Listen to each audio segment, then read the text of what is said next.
Hey everyone, this is Rob alongside Mike and Martel, and we are Jobbers Uncensored. And this week we're running down the week in wrestling. We're going to hit the highlights, we're going to hit the high spots, and of course, we're going to hit that big moment on Wednesday. For those of you who don't know what I'm talking about, go look at Tony Schiavone's Twitter. So we'll start on Monday night, as the week usually does, with Monday Night Raw. So there were a few things to bring to everybody's attention. So we're going to start with where the show started, and that is the Symphony of Destruction match. I love how WWE comes up with such elegant names for such absolutely brutal matches. I also like that such matches sometimes fit certain guys. Like, obviously, you're not going to have a Symphony of Destruction match without Elias, because he's got the guitar and stuff. So. Yeah. I feel like that's his match. I think that the two people that participated in this match are probably the only two people that it works for. Right. Back in the WCW days, this would have been the forte of the Maestro. And if you don't know who the Maestro is, go look that up, kiddies. I don't know who that is. That was a whacked out gimmick. It was a guy who came down to the ring looking like Mozart, with like the wigged out hair and everything. And his gig was like he was like a classical musician, and that was his gimmick. Good old WCW. Again, remember, WCW is not around anymore, and gimmicks like that are why. That I thought the match was pretty good. It was also. I mean, it was what it was, but they had a bunch of cool spots. Yeah, I like that they were hitting each other with different instruments. Yeah. So Mike, let me set this up for you. So this was a match where there were a whole bunch of musical instruments at ringside, and they were all able to be used as weapons. Oh, okay. And it was everything from a guitar to a stand-up bass. And for the first time since Braun Strowman swung one a couple of years ago, which was also against Elias, a stand-up bass was a weapon. Okay. Yeah, I just literally saw this Jeff Hardy spot. That was it. So, Martel, what did you think? He almost died. Sorry, go ahead. He almost died. Who? Hardy. Yeah, the one where he hit his head a little too close to the. It's like too close to the ring steps. It's one of those feelings where you see it coming, but when it happens, it's like, oh, whoa! You knew it was gonna happen, but when it happens, it's like it's an extra little oomph to it. So the finish of the match was slightly goofy. With Elias getting electrocuted when he shoved the handle of the neck of a guitar into the amps at ringside. Right. Because apparently they thought the winner of the match would actually perform a solo or something. What didn't make sense to me was, obviously, after Hardy climbs up to the top, he does his pose. He does the swanton to the floor where Elias is set up on the table. Yeah. It wasn't...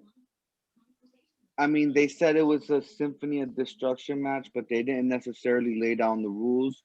So it was like, how were we supposed to know that it was false count anywhere? So I feel like they could have done a better job at explaining that to us instead of just having a wonky finish. Truth be told, my favorite part of the match is when the match is over and Jeff Hardy's going back up the ramp. Jeff Hardy's got a tambourine in his hand, and he's hitting the tambourine along to the bass beats of his entrance music. Right. Yeah, that was hilarious. And it was Hardy has good comedic timing when he wants to. It was so funny because it started after he pinned Elias.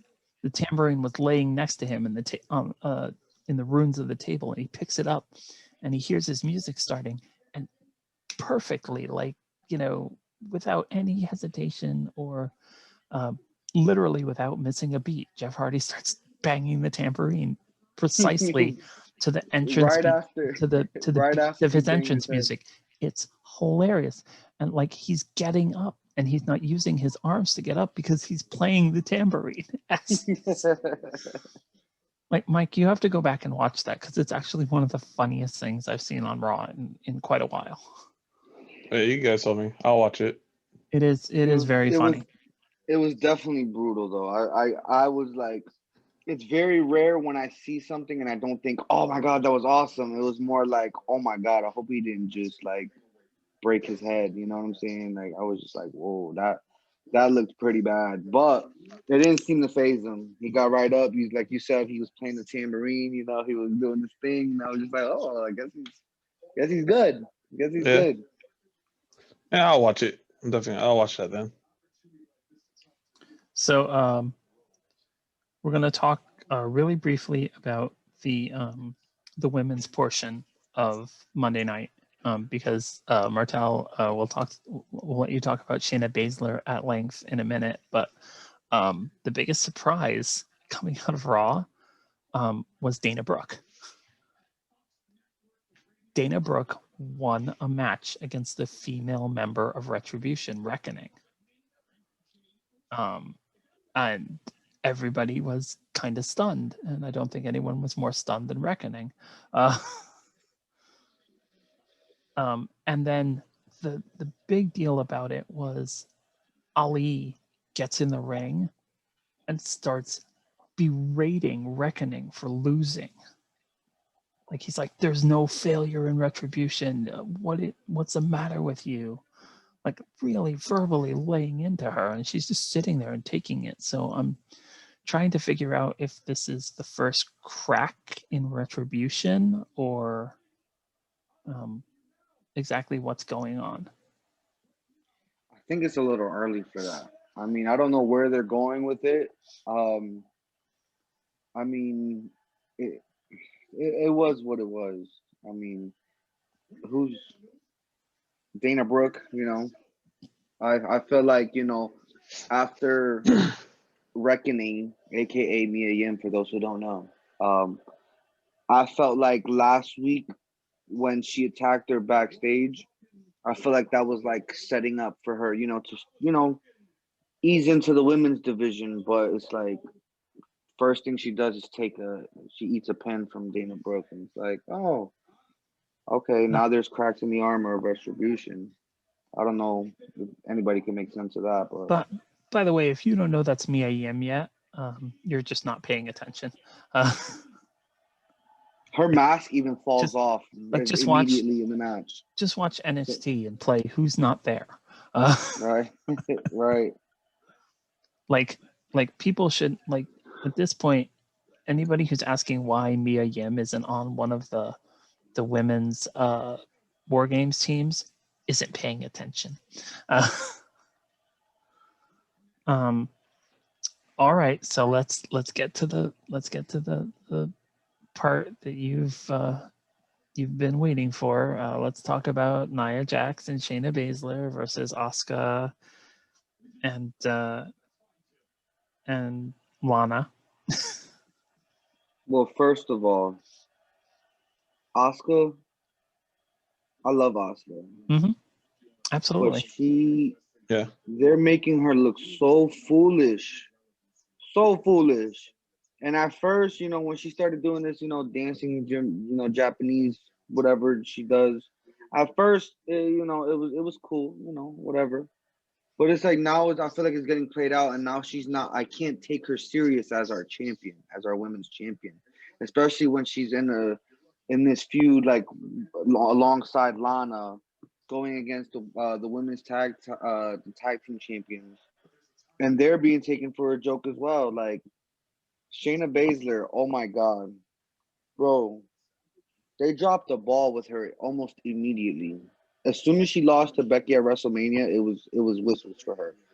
She should be killing these girls. Oh, She should be killing everyone. Even the guys, she should be.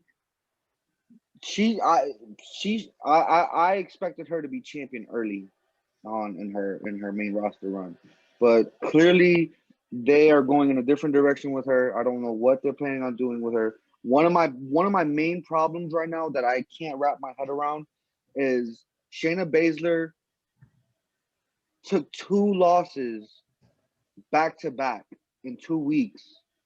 Once I believe it was, I believe the first one was to Asuka, which is fine because it's Asuka, but Right. it was a roll up or whatever. But then this week she gets pinned by Lana. Are you joking? Lana. Yep.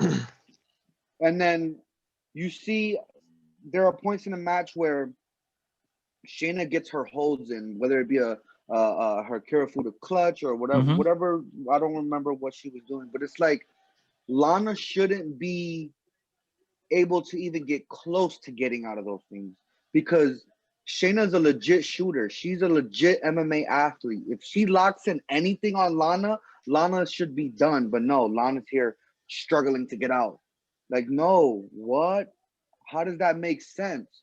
You're to me, you're damaging Shayna's credibility as a bro. She's an ass kicker, bro. She should be coming in, choking bitches out, leaving. She should be already. She should already have a championship reign. Maybe no. Maybe I'm gonna back up with that. Maybe it's a little early for her to have the belt, But but at she least should be build her fighting for the as. title. Yeah. She should at least have some credible wins under her belt at this point. You know what I'm saying? Like she should. I'm not saying come in and beat everybody, which I mean she should. She can, but it's like build her up as if you're trying to build the next star. Because who do we have as the stars in the main roster women's division? We got our Baileys, we got our Sashas, we got our Charlottes, we got our Beckys. Who else is there? Charlotte left, to handle her health issues or whatever the case was. Yeah, This Charlotte was got their hurt. chance. Charlotte got hurt and she had a procedure she had to get done or something like that. Yeah. They should have took advantage of that because Charlotte was on every screen during WWE programming all week, every week, whatever the case. Charlotte leaving was their chance to start building new stars, which I'm glad that at Oh, least They had they Becky. did That's the that. I problem. think But Becky left and then Charlotte left. So it was like, oh, you know what? I'm glad that they had Sasha and Bailey. Sasha and Bailey to me held up the women's division just on their own. Yeah, but for Raw, was literally only 2 people they were promoting, Charlotte and Becky. Then they both left. Exactly. I think Exactly. it's good that they have women's tag team championships. I don't think that Nia and Shayna are the 2 people that should be holding them. That's They don't Vince. You even have don't. tag teams. They split up the Iconics. I mean, the Riot Squad just got back together. That's cool, I guess. And I mean, I think it's cool for the time being that they had the belts, but it's like, what are they doing with the belts now? There's no credible teams to face Nia and Shayna. So what are they doing? They're just holding the belts until the Riot Squad gets a sneak victory. Oh my God, they lost the belts to, you know what I'm saying? Like I what? Like think they don't have any plans. I think there needs to be a spectacular and violent breakup between Nia and Shayna. And I think that it needs to reestablish Nia Jax as a monster, and it needs to make Shayna Baszler very angry. I think Shayna should just choke out Nia, and that's it. Break that That tag would be team up. awesome. That would That's be it. awesome. Come here, Brick. That's what Yeah. I honestly think that like Nia feels like even though they're tag team champions, she's in charge. And I think that is gonna be that last straw for Shayna. Like she's just gonna give her one order too many and Shayna's just gonna snap. Right. And they do a lot of like there are some points where they're on the same page, Yeah. especially when they're like Bully and Yep. Lana. Of But course. when they're like having their little bickering, it's like, no, you shut up. No, you shut. Yeah, You know, it's that exactly. kind of humor. And Yep. I'm like, you have first of all, Naya, she is who she is. You know, she's one of the more dominant, bigger, women's athletes that they have. But Shayna, that my problem is with This Shayna. is Like, I if you love like her Shayna or you don't. Baszler. That's it. Right. But it's like, I feel like they're turning her into a joke. Like, they got her saying these, elementary lines. Like, they're giving her these lines to say, like, and it's just, no, no. I'm going Like to get mad. I'm about to. Raw doesn't know what to do with her while NXT did. Right, but that goes for everybody on the roster. Anybody that's come up through NXT, they don't know how to translate them into the main roster. And given sometimes it's on the talent, and I understand that. Sometimes it's up to them to get themselves over. But it's like if they have such a ceiling that they can't get past, it's like, what are you supposed to do? It's like it's inevitable for anybody else to come up and succeed. Like It's like the biggest problem, I think, is that they were sort of trying to groom Mandy Rose and Dana Brooke to be the next women's tag team, and Mandy Rose got hurt. for shoot. So that's why, that's, I think, the quandary they're in is, they had this plan in place for who they wanted to use, and now they can't use them. Wow, so she really got hurt, huh? Yeah. Oh wow. Yeah, she really got hurt. Wow. Yeah, she really got hurt. And it's caused a real big problem. Right, because it's like, now who else? Well, so I honestly think that in the end they're gonna give it to Lana and Asuka. I'm dreading that. I hope. But at the same time, if they too, do that, that may be the thing that splits up Nia and Shayna. Oh, of course. I feel like inevitably, once they lose Yeah. the belts, it's over for them. But it's like those belts are supposed to be featured on all brands. However, they've been exclusive to Raw. They Well, went to SmackDown a couple times, SmackDown hadn't had any tag teams till the Riot Squad got back together. but now the Riot Squad are just sitting on the bench. Right. They weren't even on the show tonight. I made sure to look out for them because I love they Liv can't, Morgan and I love Ruby Riot. Because they can't. Because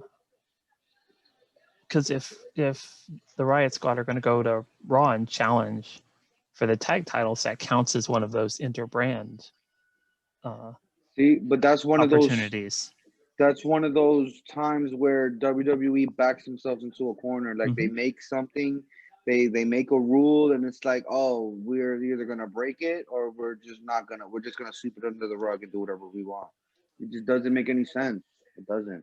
Well, they discovered that the previous rule was too excessive. Like people were jumping to shows too much, so it wasn't allowing the brand split to really take hold. Right. So when they changed the networks and they went to Fox with SmackDown, they decided that they were going to limit the amount of interbrand activity so that it felt special when it happened. Right. Yeah, because it was very like, oh, again, somebody. Oh yeah, it was like every week. Every week from someone Right. SmackDown was on Raw. No, it defeats the purpose of the brand split. I mean, it was only for Raw though, so let's be honest. Right. They were only going to Raw. But Vince has this thing where he'll literally do whatever he wants if it fits his whatever he wants. You know what I'm saying? Even if it doesn't make sense. Because that's what the problem with Raw was for the last couple of months, where things just didn't make sense. The dots weren't being connected. You know what I mean? So now there's another entity in the picture. So now Fox is in the picture. And Fox has told Vince that they wanted SmackDown on Fox because they wanted to establish a WWE presence on their network. But what they don't want is the people from the other network coming onto their television program on a frequent, consistent basis. They Only when actually it matters. they actually told Vince that when he signed the contract. They said, you know, we want to limit this. We want our stars on our network. We don't want to have to promote stars on none that are from another network. Like, we want to promote our show on our network. Right. I said what I had to say about Shayna. I'm ready to move on from that. All right, so let's talk about the triple threat match. So as much as I didn't want it to happen, I think it was pretty much a foregone conclusion that AJ Styles was going to win the triple threat match. Yeah, I agree. I will say, think we all however, can see that coming. watching Keith Lee leapfrog AJ Styles and Matt and Riddle was incredible. That is one of those jaw-dropping spots that is definitely memorable.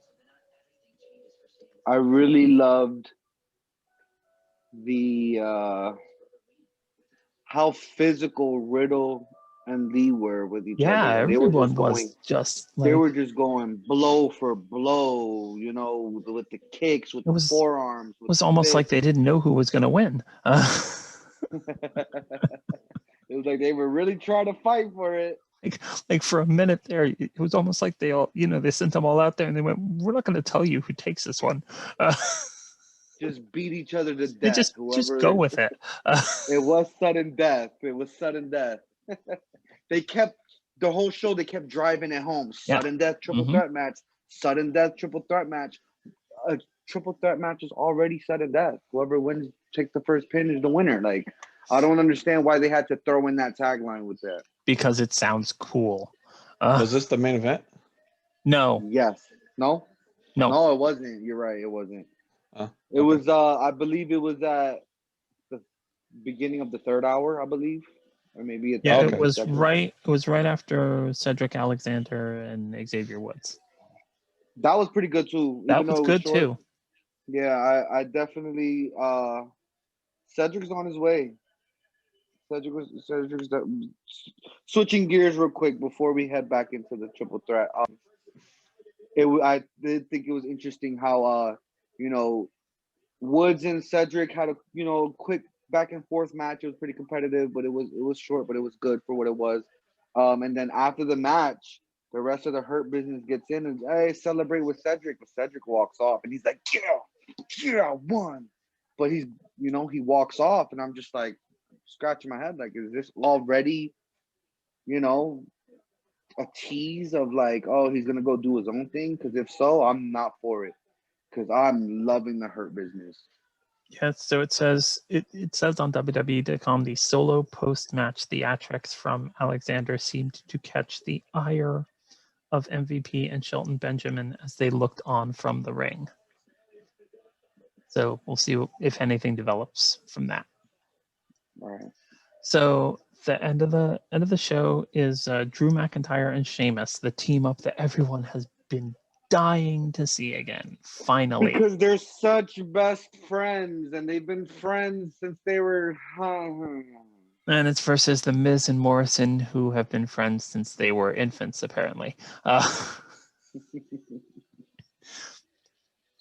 If you believe Miz, they've been best friends since they were embryos. Wow. I gotta lie, I didn't watch Raw, but damn, this card actually does sound pretty good. I'm probably gonna have to watch it. I'm telling you, bro. I think you should start off with Monday, this coming Monday. You watch Monday, just give it a chance. Hopefully it's better than last week. But like I said, the last maybe 2-3 weeks, they've been stepping it up. Not astronomically, but it's definitely better than what we've been getting for the last few months, for sure. You should watch the highlights. Go to WWE.com and watch the highlights. At least. So who won the match? So this is the sticky point. So Sheamus and McIntyre win the match by disqualification because Miz has got to deal with AJ Styles. That AJ is gonna attack Drew and help him cash in the Money in the Bank contract and win the title.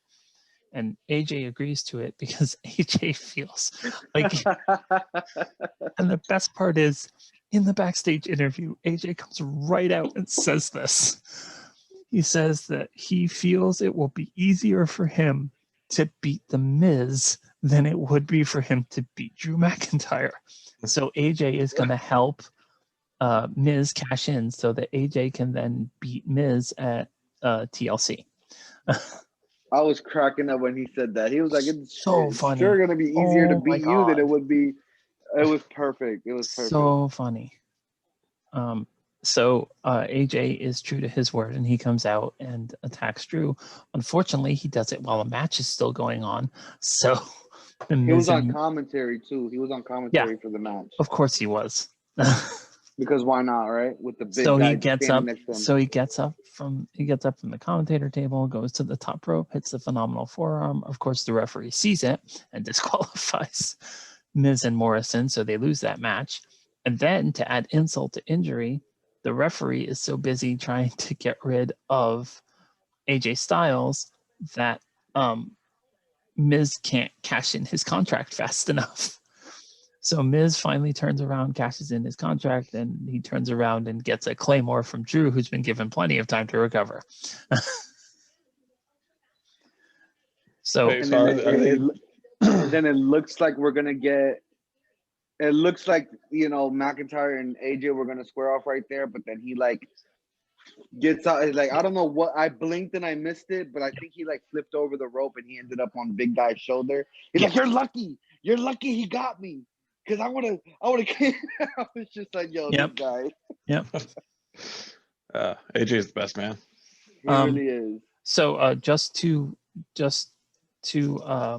fully wrap this up, the cash in never happened. They never announced it. So Miz is still Mr. Money in the Bank. Okay. But that was the end of Raw. So again, a solid show. Not Raw in its heyday or anything.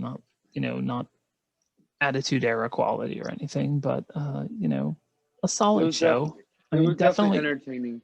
It seems like they're making progress every week, and every week another brick is falling into place. Right. I'm interested to see more stories developing as we get head into TLC, which is the next pay-per-view that they're gonna do. I'm actually excited to see AJ and Drew. Yep. I mean, how could you not be? Both of them are just phenomenal competitors, but we'll just see how they're still. I like that they have their stories about to start. Then they have Miz and Morrison in there. Then they have Sheamus in here, and it's like they're all intertwining. And I like. And my God, we almost completely forgot the other big angle to come out of Raw. Oh my God, the opening of the show. Alexa Bliss has Randy Orton on A Moment of Bliss. Randy Orton knows it's a trap and comes right out and says it. And the whole point is that Randy Orton has realized, as have most of the smarter members of the audience, that Alexa Bliss is the Fiend's weak spot.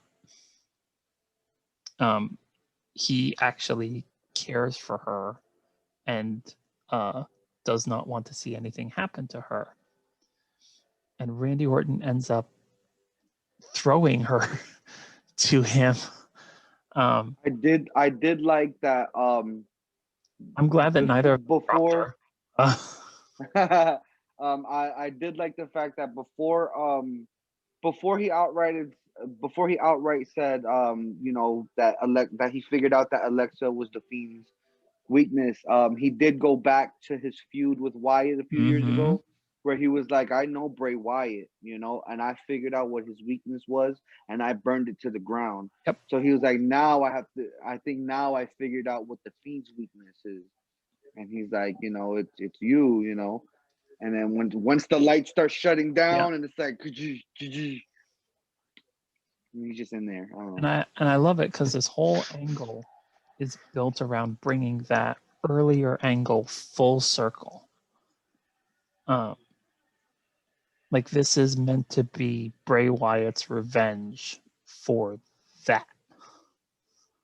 Right, Right. That's probably the only thing I keep up with on So Raw. I think a lot of people are gonna go back and watch that match on the network before TLC, to see if they, if they'd forgotten or if they, weren't around for that angle, exactly how that all came to be.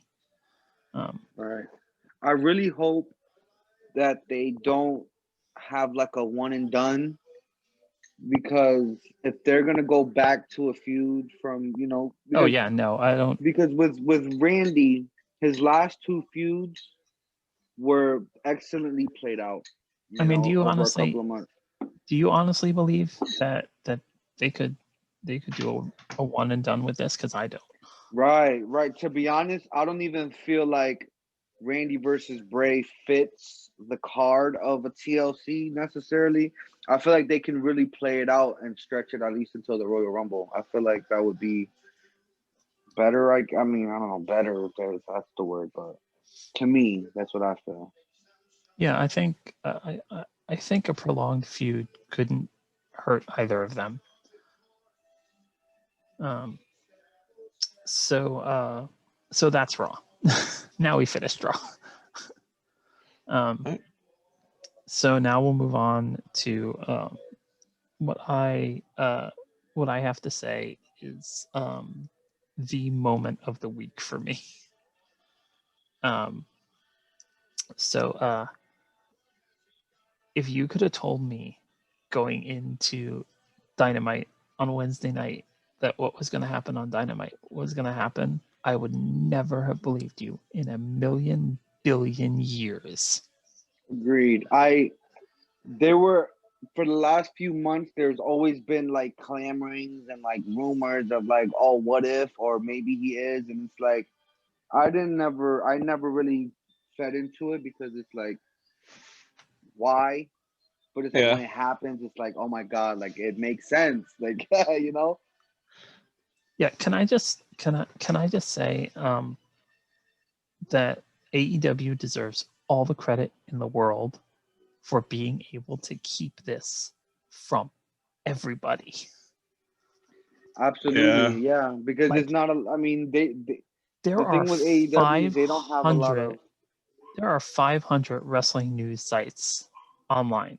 Right. You can type in any combination of the words WWE, wrestling, pro wrestling, and news, or rumors, or this or that, and get a match for a domain name. And absolutely none of them had this. We So haven't that even said means it yet. just to reinforce what an extraordinary achievement this was. That means that they got him into Jacksonville, into Daly's place, and into the, first of all, they got him to Orlando Airport. Then they got him into Jacksonville. Then they got him into the Jaguar Stadium. Then they got him into Daly's place. Then they got him into backstage of the arena with people there, and nobody saw him. It was masterful, masterful. I mean, you've seen how open the backstage and the loading area of that arena is. Like it's very open. The parking lot pretty much leads right into the back of the arena. So like there were an amazing amount of chances for someone to get a glimpse, and nobody saw it. The only way that could have happened is if they brought him in before fans were even allowed to come to the arena, which means he had to have been sitting backstage for at least 6 hours. Right. Can you imagine how long they've had this up their sleeve? Oh my God. They probably work on it for a really long time. Yeah, they So were just probably waiting for the right moment too. I mean, we still haven't even said it what this thing is, but yeah, so I'm gonna still keep being so vague with it real so quick I'm for gonna a lead the second. so I'm gonna lead the preamble by saying how many people who watched this felt at least 20 years younger. I mean, I would have been 3 years You old, would have 20 been, years younger. yeah. I would have been like 3 years old.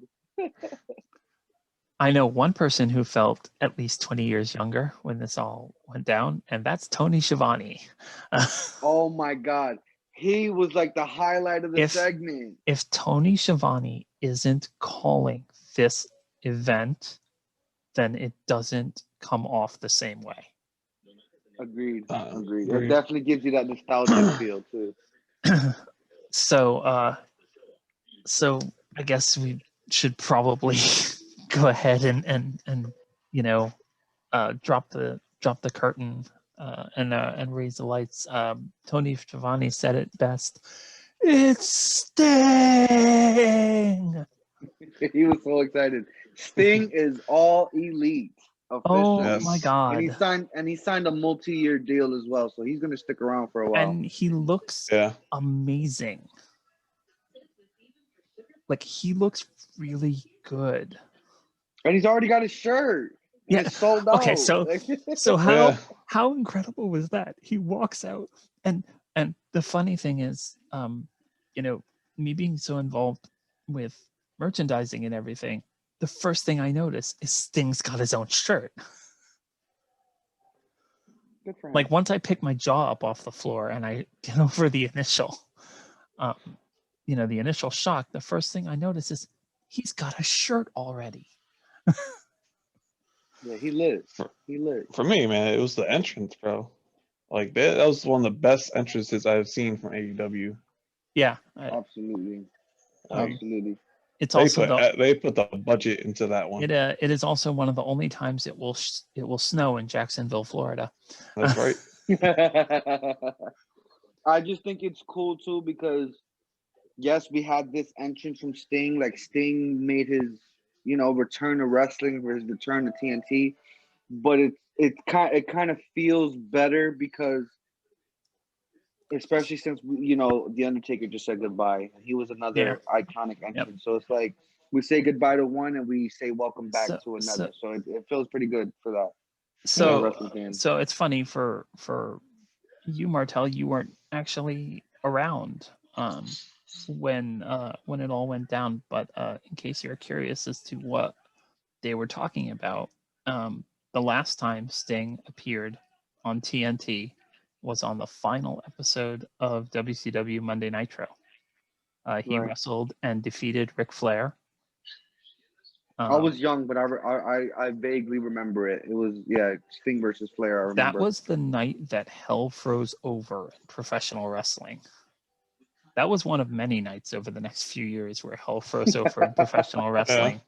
Yeah. The next one after that was when Vince McMahon named Eric Bischoff the general manager of Monday Night Raw. Bro, I was like maybe I want to say 6 when that happened. Even my mind was blown because it's like you don't expect a 6-year-old to know who Eric Bischoff is, but I know who Eric Bischoff is. It's like, yo, wasn't you just trying to put this man out of business? Mind you, I'm like 6, maybe 7, and I'm like, what?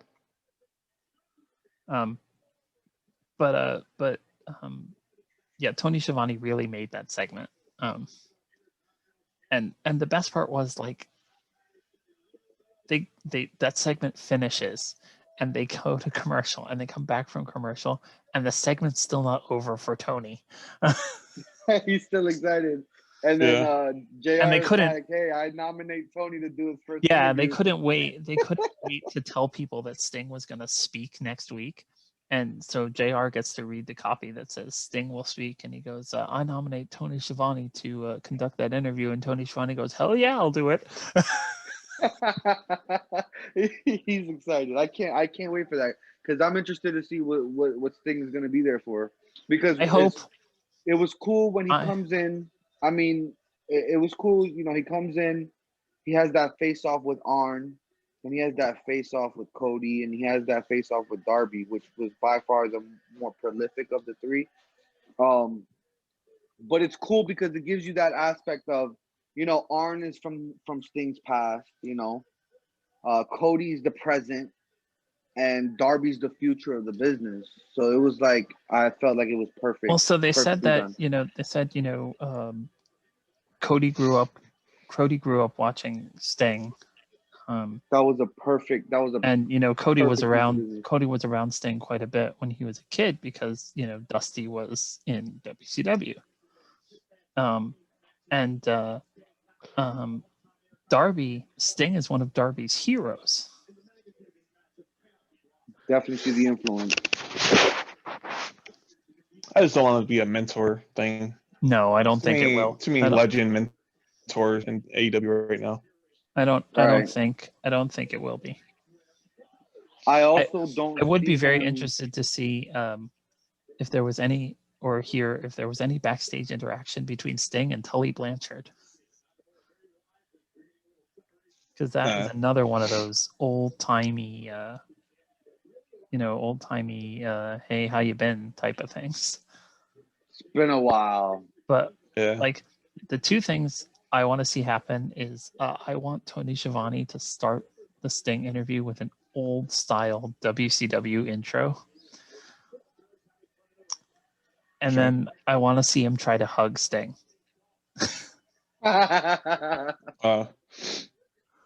Mark. Yeah. I'm not saying it's gonna happen. I'm just saying it's what I want to see.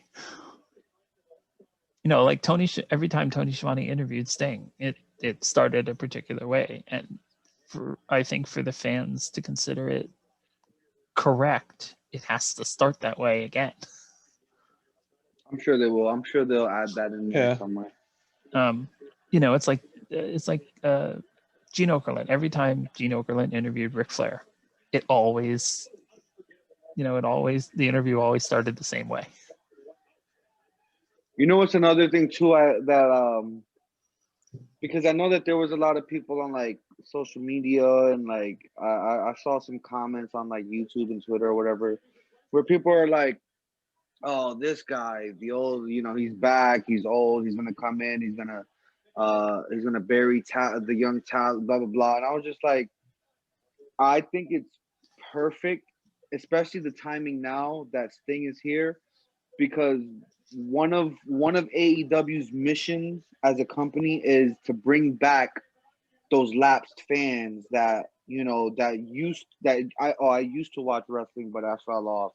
You know what I'm saying? Like when we did our Survivor Series recap, I was talking about my uncle Eric, right? Yep. He's one of those where, he was big on wrestling his entire life, but it's like after a while the product gets watered down and you lose interest. You're not invested anymore.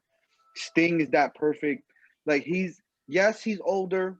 Yes, he's he's a star from 20 years ago, but he's like one of the most beloved figures in the entire business to where he can still have a presence. Oh, yes. He's one of those guys that still, like in the same conversation as like an Undertaker or when they bring back Steve Austin or something like that. You know what I'm saying? He still has that mystique about him. Go ahead, Mike. They're honestly, I think they're just gonna use him like the way WWE did, just for special moments. He's not gonna have a run or nothing. No, so my understanding is that he's gonna be used quite a bit. He wants to be used quite a bit. He wants to wrestle. That's the only reason he signed this contract, is because he could have taken his Hall of Fame, his Hall of Fame retirement and just, gone and sat home. But he still wants to wrestle. He didn't want to. And he genuinely believes in this company. Right, and he didn't want his last match to be remembered when he got injured by Seth Rollins back in 2015. But it's like after he got injured, it was like WWE was like, "No, you can't. We can't have you get back in the ring. We can't put you at risk." Yeah. So it's like, after they let him go, after they take his merch down from the sites, it's like I'm gonna go here. I'm gonna go see doctors. I'm gonna work on my body. I'm Yep. gonna make sure that I'm back in shape to where I can still do this because I still have something left to offer the business, and I have all the respect in the world And for he him for had that. to But do you pass a do you physical to honestly sign see that him contract. having a run, Yes. I don't an see him actual having run? a. I don't Do you see know? him having a championship run, but I see him helping the younger talent. Like I could see him. I could see him inserted into this Oh story God, that he's they gonna be a have mentor. going.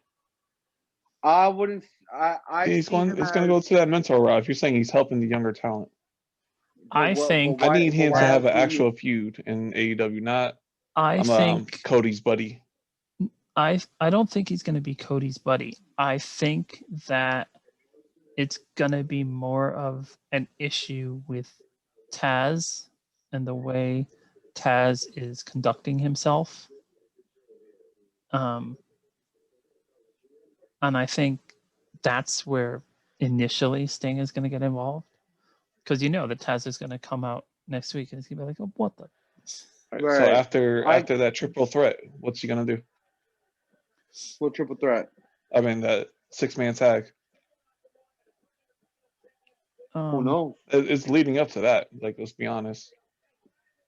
Yeah, I could. That's what I was gonna say. I could definitely see it leading to a Team Taz versus Darby, Cody, and then Sting.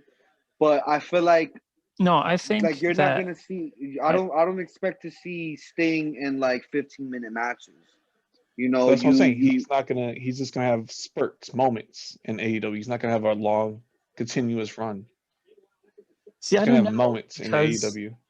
I don't know because the vibe I'm getting is that they have signed him as a legitimate competitor. Like he's going to be a member of the roster. Like he's not going to be like like A manager a or a legend mentor. or like he's not going to be like a Okay. legend or a hall But of you It's fame. just also he. understand what I'm saying. He's gonna be like a Brock Lesnar. He just comes for moments. He's not there all the time. No, see, I think they can tell stories with Sting. I feel like he's Yeah, gonna that's what be I'm there I saying. to think he's So going to be here. I he think he's could going do to be this there feud right way now. more Then than. after that, he could go on to go away for a little bit and come back as the savior again for another feud. I don't think he wants to do that though. I think he wants to move from story to story. I don't think he wants downtime. I think that Sting, no offense to Sting, you couldn't hang with Seth Rollins. You ain't hanging with these young bucks right now. I think You that pick your That's what. moments. But that goes back to my point where I was saying like I don't see him having these 5-star classics. He's gonna come in, play his old hits.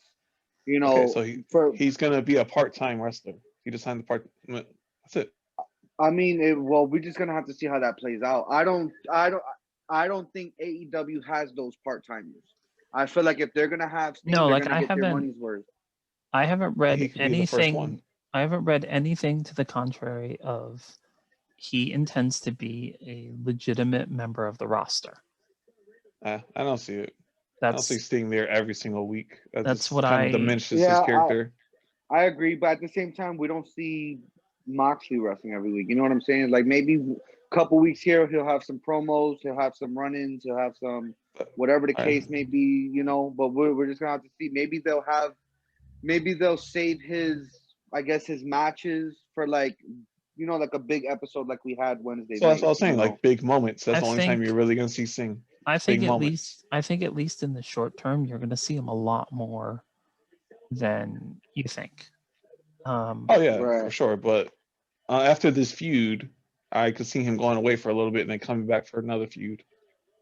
I don't see him Well, continuously Like I going said, on throughout the year. I haven't read anything about his involvement with AEW that says anything other than he has signed to be a legitimate member of the roster. I mean, we can all sit here and say what we think might Yeah. happen, but at the end of the day, the guy hasn't even said a word yet, so we're just gonna have to tune in I mean, the next one week. thing the one thing I will say is I don't think you'll see him bury any talent because No, he's not gonna do that. because unlike WWE, the people that run AEW are all talents who have been buried in the past. And so I think that that they're super averse to setting that circumstance up for anyone. Right. I No, they're feel not like, gonna do that. I feel like because they've signed him to a multi-year deal, I feel like the best way to use him is to, like they did with Darby, like Yeah. that moment between Sting and Darby, Yeah. that's gonna make Darby Allin from here Yep. on out. Like it's gonna do wonders for him. Whereas let's say like, for example, Goldberg. They bring back Goldberg to spike ratings just to beat whoever's hot. Yeah. Yep. I don't think I don't see No, them they're doing not gonna something do with that. Sting. Right. No, That's they're what not gonna do that. What but at the same time, Goldberg I would don't come see in. I don't see Sting wrestling Sunny Kiss. Of course Like, not. No, I so see he's not him. gonna be this there for wrestling. He has to have big moments, big one of the Right. he's going. one of the Not things just I wrestling on AEW Dark. No, yeah, no, one no, of absolutely the not. things Yeah. I like about AEW is the way they've used the legends. The legends I don't like absolutely hate it. really. I hate it. What? Besides Jake the Snake, I don't like nobody else. But see, like at least the legends aren't there to, to bury anybody. Like they're there They're they're managers. there to serve they're there to serve their purpose, and To I guide don't the need. young talent. I don't like that. So okay. So let me ask you this. Let's say the pencil's in your hand and you're booking, right? Let's say you have Taz, you have Tully, you have Arn, you have Vicky, you have Jake. You know what I'm saying? You have all these All legends. managers. How would you use them? How would you use them? Not the way. I'm not gonna have them all be managers to young talent. So that's what I'm asking. If you had the pencil in your hand I would not and have you them had on them, I would not have them on the show. but you have them, so would you just not going to use them? I would never sign them.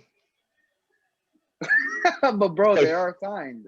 What I'm okay, but asking you're you, what telling me would how you? I would have used them. I would have never signed them. And they'll never be on the show. Arn Anderson serves no purpose for Cody. He's the coach. Stupid. I get Jake the Snake because I mean overall. Lance Archer's not a good talker. So let's get somebody that actually is a good talker. And Taz Yeah. too. But Vicky, Naya, that's a dumbass thing. That's stupid. Yeah, I'm not too big Didn't on work. them either. Unless, I'm Yeah. not too big on them either. Well, Naya's not a fantastic talker Playing chair with either. FTR now, it's kind of like whatever. Well, Naya's not bad on the mic. She can be intense when she wants to be. Oh, Like I don't think she needs Vicky. she doesn't need her. Tully, I think he plays his role perfectly. Yeah, Tully's amazing. Because I like that. I like that he has his relationship with Sean Spears, but he also has his thing with FTR. Yeah. And I don't know if in the future he's gonna bring them together, but as of right now, they're like two separate things. I kind of like that because that's like you guys know I'm the young boy here, but I know from history, there's been managers that will manage this person, they'll manage this person, but it'll be business, different business ventures, and I kind of that's what I like about Bobby Heenan, managers. Ted DiBiase. Right, exactly.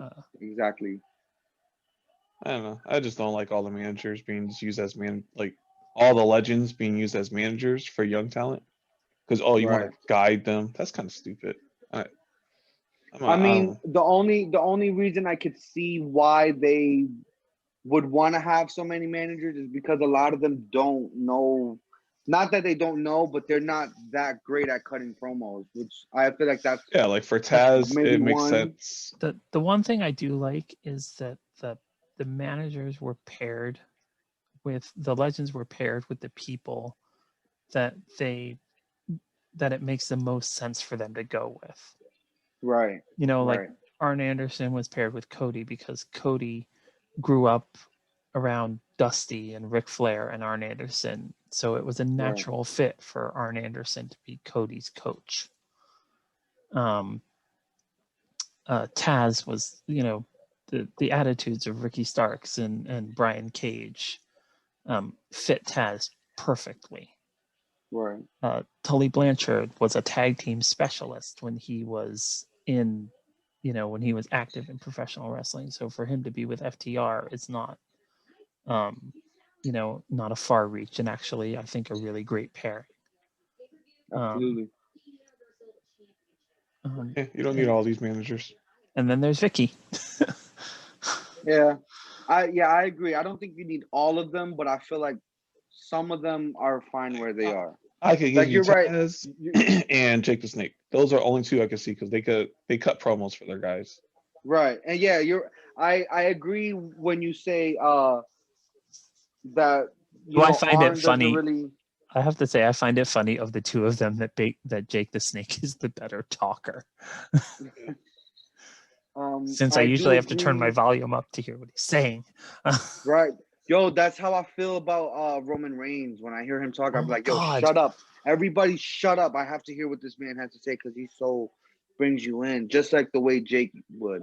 Yeah, but Jake was so good back then. Mm-hmm. Right. He's still good now.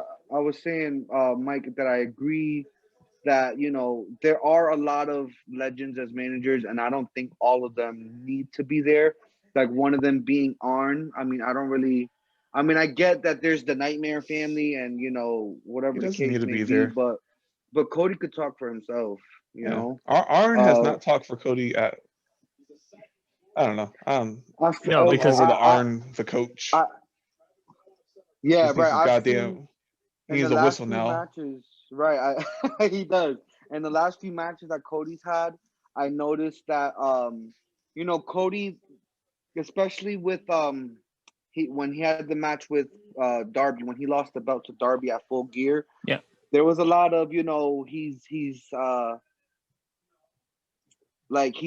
taking Darby lightly, and Arn is like, yo, what are you doing? Like when he stopped to do his push-ups, and Arn is like, yo, can you get your damn head back in the game? Yeah. You're playing too much. So it's like I see that more of Arn's role more than him being the mouthpiece necessarily for Cody. But also you could also just get rid of that whole gimmick, and then Arn's purpose is no longer needed. Well, I mean, they're gonna do what they want, I get what you mean, though. Cody's not gonna get rid of that. I don't have to be a fan of it. That's all I'm saying. I don't have to be a fan of all these legends being there. Cody's not gonna get rid of that gimmick because he likes it. Right. But I get what you're saying, bro. You're right. It's not for everybody too. But I mean, well, I will say that I find it really nice that a new company like AEW. Oh my God, Matt Hardy was he's managing the freaking, what are they called? What's that team? The Private Party. Like like, come on, bro. Well, he was, but I mean, Matt was still doing his own thing on the side. That's a shitty ass gimmick. But it was still, he was still coming out with them, and I get it because it's like they're the young high flying team the way him and his brother was. Stupid. Although they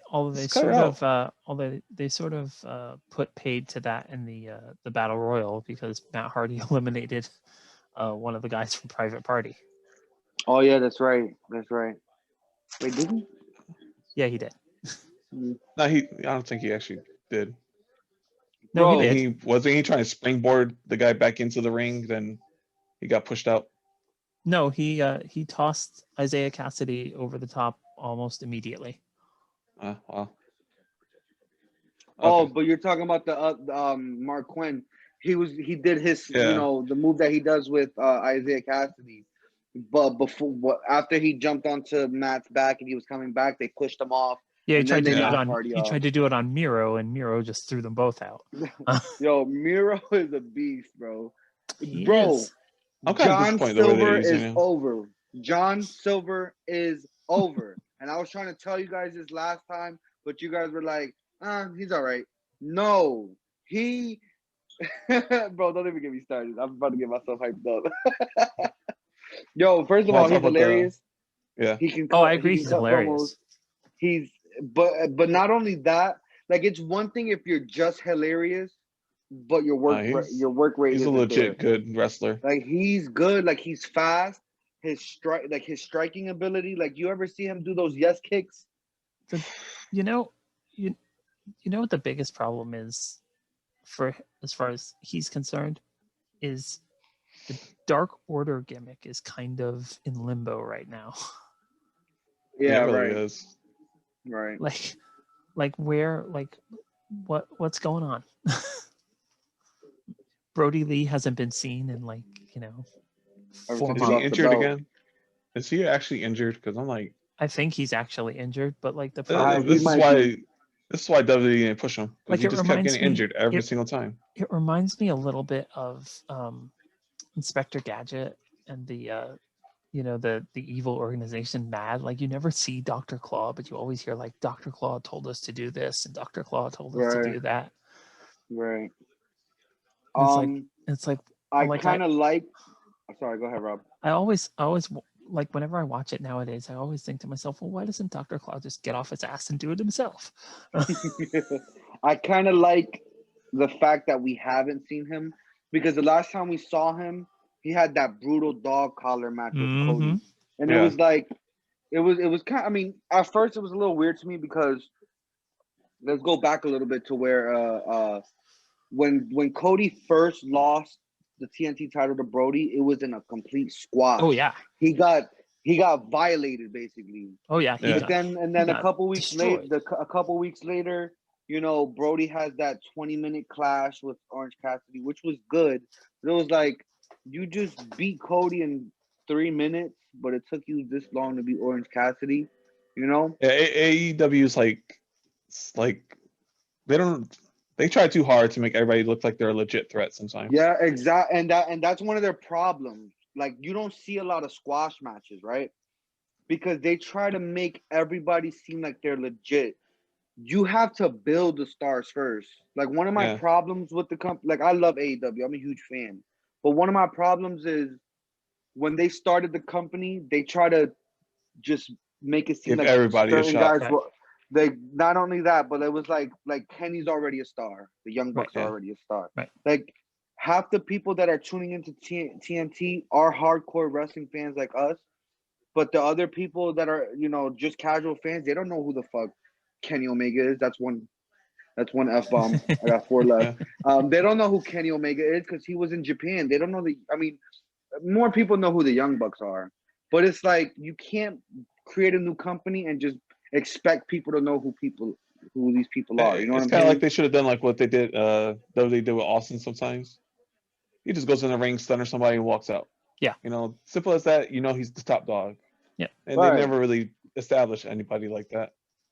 The only one exception for that is maybe Cody, because Cody, as soon as he comes into the room, it's like you see how he's dressed, how he carries himself, Well, his Let's be gear, honest here too. his Cody's the entrance. only one that has a special entrance.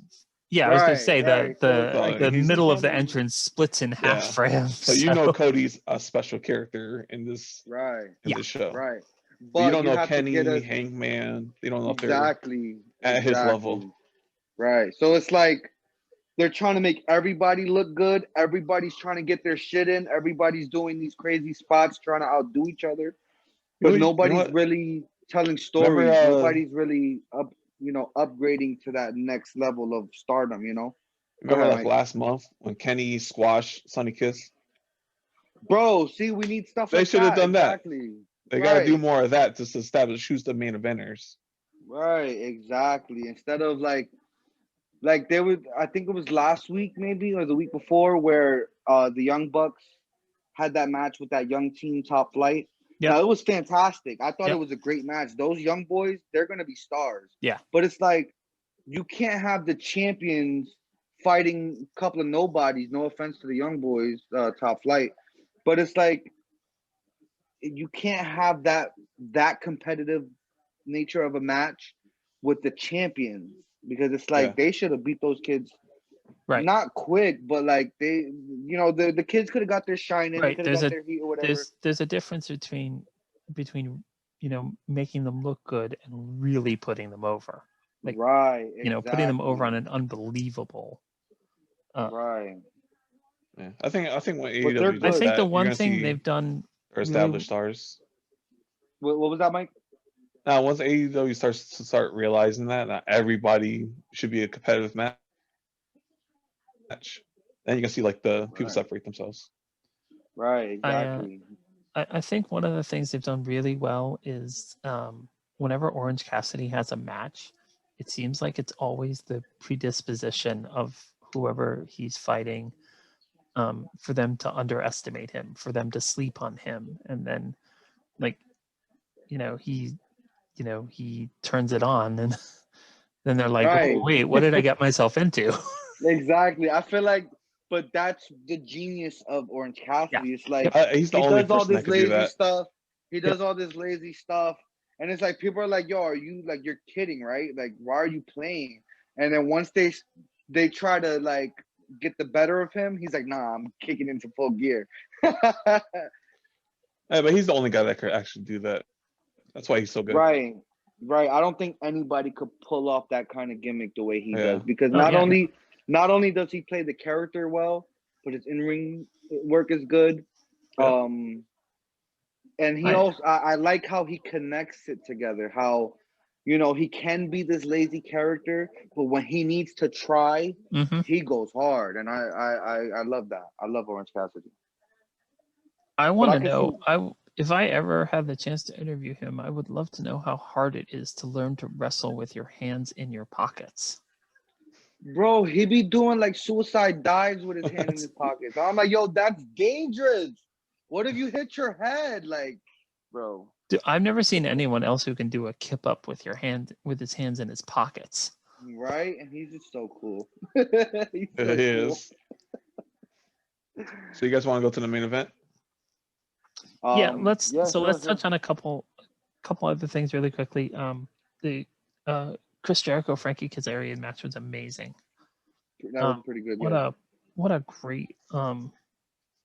great match that was. And then I love the story they told with MJF when he comes in. He's like, "Oh, should I throw the towel in?" When I don't know what I think Jericho was in a sharpshooter, I believe, from Kazarian or something. Yeah. He was in some type of submission. Cloverleaf. Cloverleaf. So MJF comes with the towel and he's like, "Oh, should I do it?" Kind of reminiscent to when Cody and Jericho went at it last year at Full Gear. No, I'm sorry, not Cloverleaf. The Walls of Jericho. Kazarian had him in the Walls of Jericho. That's tremendous. he had him in some submission, but then as he's about to throw it, Sammy comes in and it starts a whole debacle with them and whatever. Continue. So now they've teased next week. Jericho has laid down an ultimate, and I love the fact that like they're all arguing, and then Jericho just grabs the mic and he's like, "Stop it!" Yeah, I thought it was like a parent disciplining. It's like a parent disciplining a child, and it's like, "Go to your room." I thought Jake Hager and Wardlow were gonna start banging. I was like, "Ooh, big boy!" Yeah. But I love Jericho's like the parent of the Inner Circle. He's like, "Go to your room." No, I said go to your room. If you're not gonna stop fighting, no one's whatever. Yeah.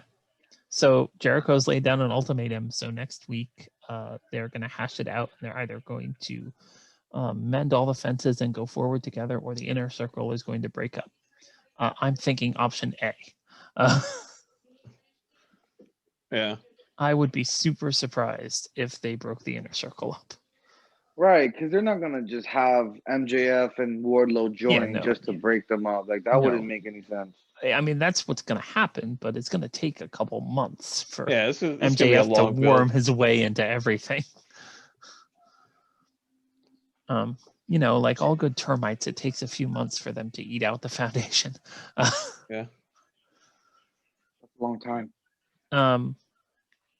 And then, of course, we saw the debut of a new tag team called the Acclaimed, who interrupted a Young Bucks interview. And then have you ever seen them? No. Have you seen them? They've been featured on Dark. They're actually pretty good. I'm surprised that they were brought onto Dynamite so quickly though, but they're a team to look out for. TH2 will be facing the Bucks next week in a non-title match. That's going to be pretty good. Do you think the Acclaimed will get involved?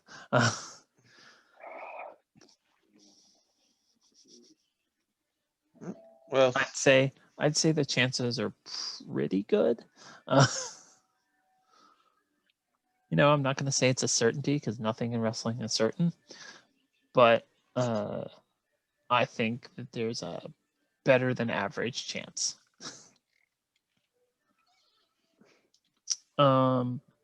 I also want to touch really quickly on the little Russian girl that could. Wow. what?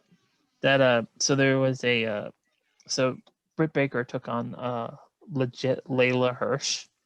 Layla is a tiny Russian girl who really likes arm breakers and suplexes. All right. And she threw Britt Baker around the ring quite a bit. But I think she's pretty good, but it goes back to what we were talking about, you know, the established stars going against people who aren't known, and they're giving them a lot, you know, because that should have been a squash match, but I feel like, you know, the way they've been using Layla Hirsch the last couple times that they had her on Dynamite, she's had pretty good showing. So if they're gonna use her as part of the division, damn son, then I'm all for it. But if she's just enhancement talent, then don't give her so much. Yeah.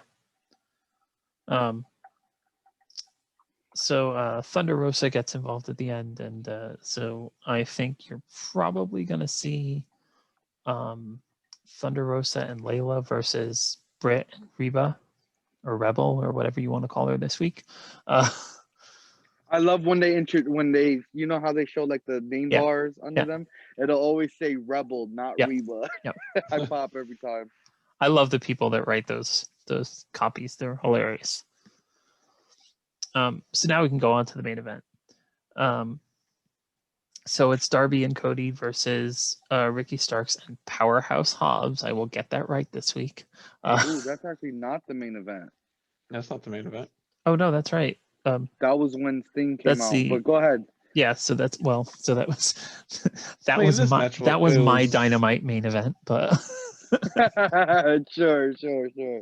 This match wasn't nothing really to talk about. Can I say can I say the after effect was so remarkable that I almost didn't remember the match.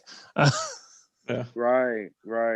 I thought that's what I'm saying. This match was okay. The match wasn't. Yeah, I mean the match wasn't terrible. I mean usually when you get it was just to get to the moment, really. Right. And I was personally really happy to see Darby hit the coffin drop on Ricky Starks. Yeah. I love watching Darby do the coffin drop. It's amazing. He's like a mixture of like Sting and Jeff Hardy. I can't wait to get my Darby Allin figure and fold his arms over his chest and drop him off the turnbuckle. I'm gonna throw him off my roof and see if he lands. There you go. So obviously Brian Cage and Taz are pretty upset about the fact that their team lost. So everybody jumps Darby and Cody. And then all the lights go out and it starts snowing. And no, this is not the AEW holiday special. It's Tony Schiavone losing his mind.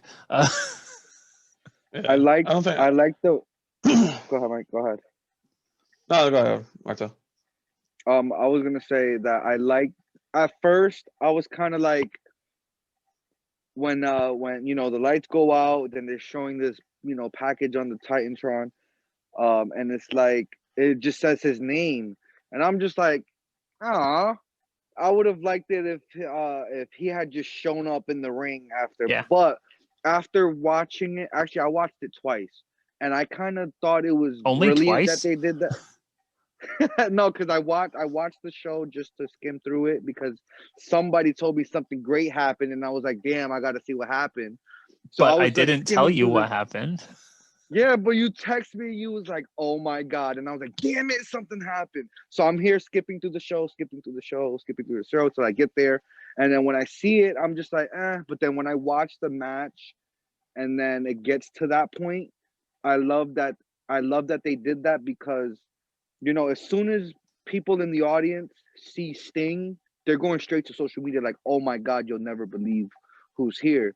And then, people that are watching, let's say, for those that watch NXT and then they'll flip back to AEW, or they'll watch NXT, they'll go back to AEW.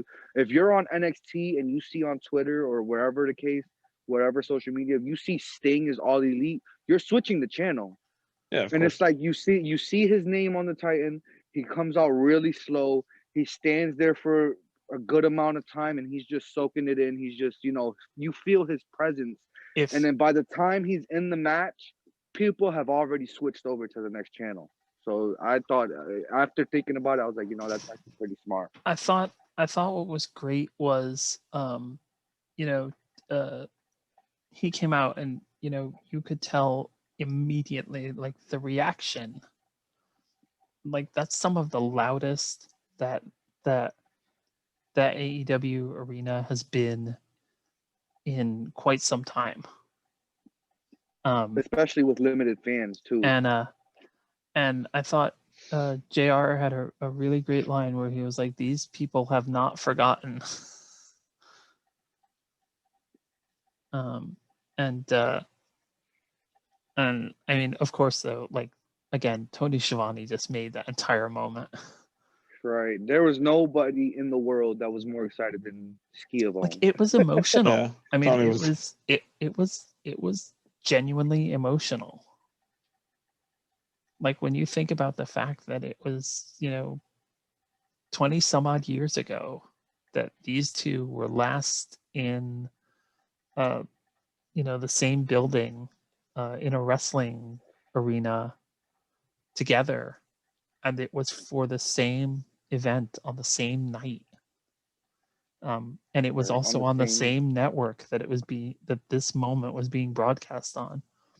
It was definitely a full circle moment especially for Sting, because like we said before, he didn't have the best ending to his WWE career, and we thought it was done. He's a Hall of Famer now, And right? like, He is. yeah, and I assume that they're gonna have to run through the interview several times next week so that neither of them crack during it, because it's a genuine moment for the both of them. Oh yeah. Like, Shivani's gonna have to have the smile surgically removed from his face probably next week. It's gonna be a good moment next week. Like, I think it's almost gonna be more emotional than this one, because he and Sting are gonna be face to face in the ring, and like, I would have to go back into the archives to find out when the last time Tony Schiavone interviewed Sting was. Yeah, give that a good Google. Yeah, I'll have that answer by next week. Now, enough about Sting. Sting this, Sting that. That main event. No such thing. Bro. Enough about Sting. No, I'm just kidding. Yeah, I'm definitely just kidding. I'm just kidding. But that main event. All right. Moxley versus Omega 2. It was awesome. I mean, the match was amazing. I don't want it, but the thing is, I don't want to hear Dave Meltzer talking about, oh, this was a 5-star match, because by no means was it a 5-star match. But it was definitely a great main event and an even better follow-up angle. Oh my God. And there is no way, shape, or form it was a 5-star finish. Right, it could have been better. Oh, no. So, how... So I guess the problem is that these shows get somewhat kind of formulaic. Like, you get used to, the announced teams being the announced teams, and like AEW has established that Taz is going to be on commentary a lot, and Jericho is going to be on commentary as a guest a lot, and Eddie Kingston's going to be on commentary as a guest a lot. But when someone like Don Callis comes in From the outside. for commentary for a specific match, all of your little alarm bells go off. And it's Right. Yeah. it's like, oh shit, here we go. And you know what? Don Callis is. I think he's And he been went- there at least twice. And he went and so it's like- overboard with the commentary. Absolutely, Don Callis is a character. It's like, I he's don't my know- best friend. I've known him forever. Blah blah blah. I know his uncle. I trained. It's with been him great. Yeah. It's great of AEW to let me come in and do this with you guys. And I'm like, oh boy. Yeah, but that's real though. That's real stuff. So I think it fits whenever Omega has those big matches. I do like when they bring Don Callis in, and the times that he's been there before, you don't expect him to be a part of anything, like an angle or anything. So when this time he does, it's like you said, those alarms. Well, and it's go like off. they made a point of saying, Kenny asked me to be here to call this match, and it's like, oh come on, you're not really laying it on this thick, are you? Right. It's like, oh please don't start insulting me, please. And then the best part is he almost botches the finish. Yeah, it could have So- been a lot Yeah. smoother. He didn't. I don't think he threw the mic hard enough. Yeah. Yeah, so that this was is that was the thing. Yeah, so this is the best part. So Kenny takes. By the way, do you think they were watching? Do you think they were watching Raw this week, and that's why they had Kenny a huge go heater into the right there. heaters at ringside, almost in the exact same position as the amps that Elias electrocuted himself on. So I don't even get the whole why they needed a doctor segment there, because it was just like nothing major happened. Well, so I Right. get why they This needed. is like, like- throwing him into a barricade. It's not. I He didn't get- even like break the set. So I was I like, get all why right, they well. needed the heaters. Yeah, but it made no sense as to why the doctor really needs to go there. He didn't really got and thrown By the and way, broke it. I love the fact that they managed to incorporate how cold it is there into like the announcement for tickets going on sale or for purchasing You're also JR's like, bring a jacket. yeah. Tony's like, absolutely bring a jacket.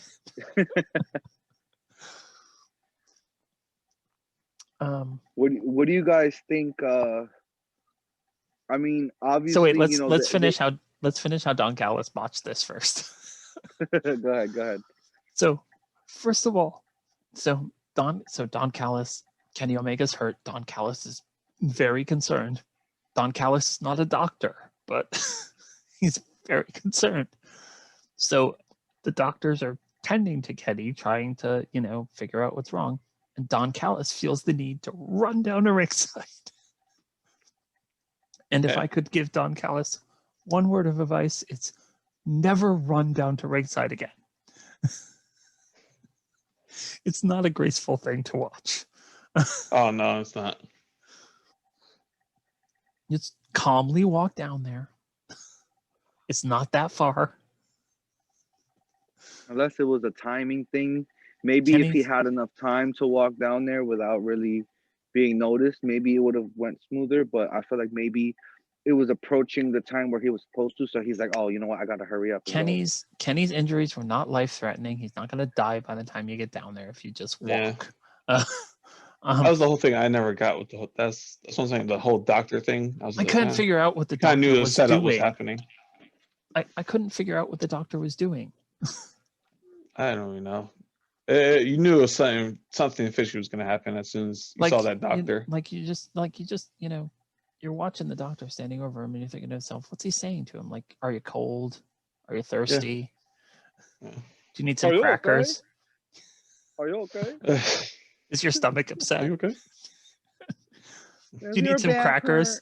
Do you need some crackers? Can I get you some water? I'm not gonna lie though. going into the match, even before the show even started, like from when they've been promoting Winter is Coming, it was very much a coin flip on who was going to take Oh it. yeah. Because on one side, it's like, do you really want to take the belt off John Moxley? But on the other side, it's like, it's Kenny Omega. He's getting back to his, Kenny Omega. You know what I'm saying? He's Yeah. getting back into that best bout machine that he's always been. So it's like, I'm sure people predicted, Kenny's taking it, but it's like Like you couldn't really tell for sure. I don't who did Like have you Moxley, think? I don't Who have a did you think problem. was gonna win? I was going with who Kenny. me? Yeah. I was also going with Kenny only because Moxley has had a pretty dominant run. He's beaten everybody. He beat Cage. He beat Brody Lee. He beat Jake Hager. He beat Jericho. You know what I'm saying? He was going down the line, so it was like, who else was he gonna beat? I feel like if there was a time to get the belt off Moxley, That'd be who right better now, right? and I don't right now was a good time, and who better than Kenny? I don't have a problem with Kenny Omega winning. I have a problem with the finish. Right. I have And I don't think a it was big, necessary massive either. problem with the finish. It wasn't elegant. It was messy.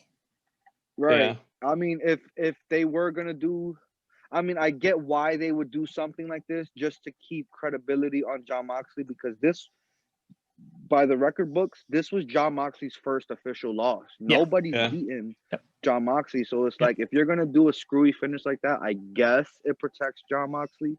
But like you said, it wasn't smooth at all. It could have definitely been So it could have been cleaned up.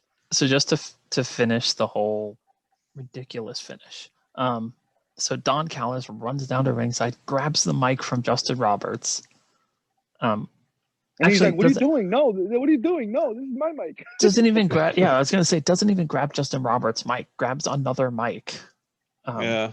Which apparently they have extras at ringside now. And he keeps hitting it for some reason. Like I'm like, are you gonna say something? So he gets up on the apron, and literally, he's run all the way down to ringside, and all he can muster is, "Hey, he's hurt. Hey, he's hurt." So yeah. I honestly think they were running out of time. the Even though best they part say of 60 this, minutes. the Right, best part that's what I was of this thinking. whole spot is, I don't know why or how or what the purpose was, but Don Callis apparently decided to load his tuxedo jacket with rose petals. Which is Because when weird. John Moxley hits him, a flower explodes. Like, I couldn't believe it. I was like, are they burying him? Is Don Callis dead now? So he falls to the ground and drops the mic. Now, he almost doesn't drop it far enough. He kind of has to toss it because the mic isn't going to bounce correctly if he doesn't. So he kind of has to toss it a little bit. So it's almost like a underhand baseball throw when you're first learning to play softball. And like, you'd swear you could hear him go. He tried. And so it miraculously rolls far enough, and Kenny is able to grab it and secret the mic away. And Kenny bashes. So now I have to say a lot of credit to John Moxley for taking this hit, because most people, when they hit you with a mic in wrestling, they use the end that actually makes the noise so that you can hear the bump when it hits you. But also the part with the foam screen on it doesn't hurt as much. Kenny Omega turns the mic around and cracks Moxley with the other end of the mic, which is a jagged piece of plastic, and Moxley gets busted open. I was gonna ask. I didn't catch it, but he was opened up, right?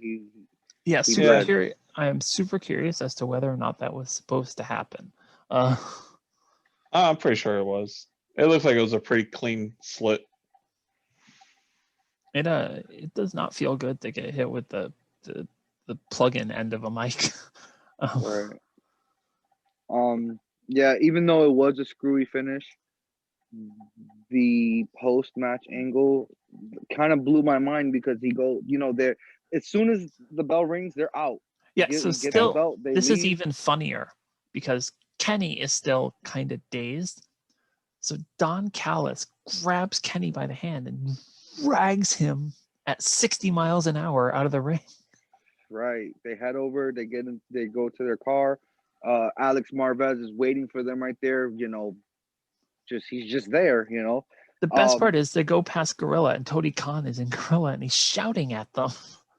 You can't hear what he's saying, but he's shouting at them. And at this point, the announcers have realized something's up. Yeah. So now, and then the whole big finish of, tune into Impact Wrestling to figure out what's going on. Before he even says that, right? He goes, they want to get an explanation out of them, and they're like, "Oh, you're gonna have to find out this Tuesday." When they said And this Tuesday, I was like, "Wait, what? Tuesday?" that's right. yeah, and Like, even Alex Marvez is like, Dynamite's on Wednesday. and he's like, "You got to tune into Impact." I was just so shocked, but I love that AEW isn't afraid to, like WWE. They're a bubble. They don't, for the most part, ever acknowledge outside companies. So Yeah. hopefully this turns into, I don't necessarily see it being like, Partnership. like an invasion This angle. reminds me of the ECW All right, and do you want to do Raw days. do you want Right. do you want the straight skinny? The what? Do you want the lowdown on this particular piece of on this particular angle? Enlighten us. Don Callis did this as a personal favor to Kenny Omega and AEW. How? So Don Callis wanted to do a very limited crossover angle to get more eyes on both brands. So Don Callis asked Kenny Omega, and Kenny Omega asked Tony Khan, and Tony Khan was fine with it. But here's the thing, right? Here's what I wonder. Not necessarily that it doesn't make sense, but like, yeah, we can see how Impact is going to benefit from this. But what does AEW really have to gain? The Good Brothers. Yeah. Well, of course, yes. And I would say, well, that's what they're going to gain. The Good Brothers are going to be on AEW for a couple of matches. But it's not like a long-term. This angle is going to last. Doesn't need this angle is going to last 2 weeks. How you know? That's pointless then. It's literally just a short-term thing. If it's a 2-week thing, it's kind of pointless. Yeah, I don't Maybe know. a month or two, yeah. But if this is for 2 shows, no, it's literally like an angle to type. It's literally like an angle that finishes right before Christmas. Yeah, it's stupid then. Never mind. Do you I'm not hyped no more. Do you have sources that prove this, or is it just a theory at this point? No, it's been all over the internet. Yeah, but we have to take that with a pinch of salt. We don't know what's going to happen, really. Well, so like if I guess if everybody had a different if everybody had like a slightly different version of the story, I would take it with a pretty big pinch of salt. But everybody's reporting the same thing. Like there's no deviation. Yeah, and I can see why WWE doesn't do this. It's no point. Well, so the thing is, they asked one of the media people who's very savvy, after this angle broke, actually asked Triple H about crossing I read over that. with Yeah, I and heard he about said, that. I heard about if that there too. is a long-term benefit for WWE, Yeah. then Vince is This definitely open to it. But Vince doesn't want to do fly-by-night angles just to put that's over another company. that's exactly Well, what AEW is doing. Mhm. I feel like it wouldn't necessarily attain to WWE necessarily. I feel like maybe that's more of an NXT thing because with NXT, they were more open with, working with independent promotions, such as Evolve and all the promotions that they Yeah. acquired, like XWX, ICW. So I can see NXT doing it, but Vince is not. No.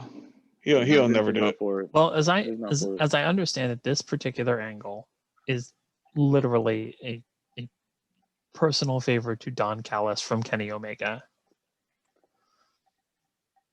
Like Yeah, literally, So if this is gonna be a 2-week thing, apparently, where is it supposed to lead to? Just a one-time match, or like what are we gonna see here? yeah, no one. It's very. I don't know that it has a massive bit of direction behind it. I think it's just literally we'd like to get a few more people watching our show type of thing for Impact. Yeah, but But once you realize Kenny's not gonna here's be there, there's no point then. here's the super sucky thing. Half of the country does not get the network that Yeah. Impact airs on. Right, access is only in so many homes. Yeah. Like I don't even have access. Me either. Me neither. So apparently, you can still watch it on Twitch, which is where most people are gonna have to go watch it. That's where I usually go to. Yeah. But obviously AEW doesn't need the viewership help. So I I can just see why they would agree to do it, but it still seems very silly to play out an angle with a major championship on a network that most of the country can't actually watch. Right, maybe it's their way of trying to get people to subscribe to it or whatever, Yeah, order the network. But who's really gonna do that?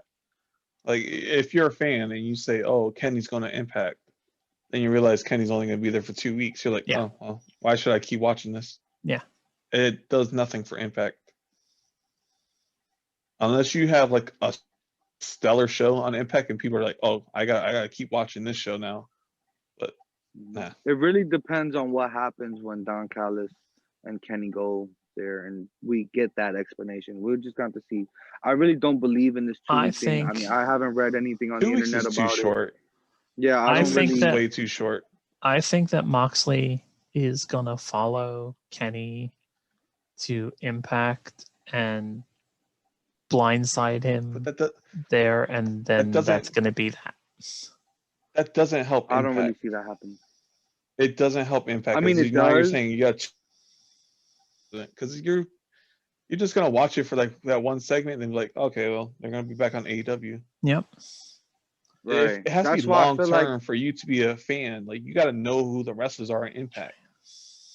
You know, a lot of people don't know the Good Brothers are there. right. I Like, mean, unless it's they don't people know like the us. yeah, like the but you know, hardcore like if you're a fans know. WWE fan, you know the club, and you're like, oh, they're on Impact now. Oh, Rich Swann is here. Oh, like who else is there? Shit, Eric Young. Eric Young. You know, you when you see those people, then yeah, you're like, okay. If you just see like Right. Moose, you're like, oh, okay. Yeah. So If it was 2 months, I would be like, I'll be hyped for this. But if it's 2 weeks, nah, forget it. Right. I really don't like I said, I haven't read into I don't really read the dirt sheets too much or whatever. I don't think. I mean, like I said, I don't know. I haven't read anything. I don't know what these people know or what they think they know. It could be 2 weeks. It could be longer. At the end of the day, the only people that really know are the two companies themselves. So I don't really care too much about what people write on the internet. Because if that was the It's gonna case, be a people shame would have if it's only known. 2 weeks, because bro, Impact is pretty damn good.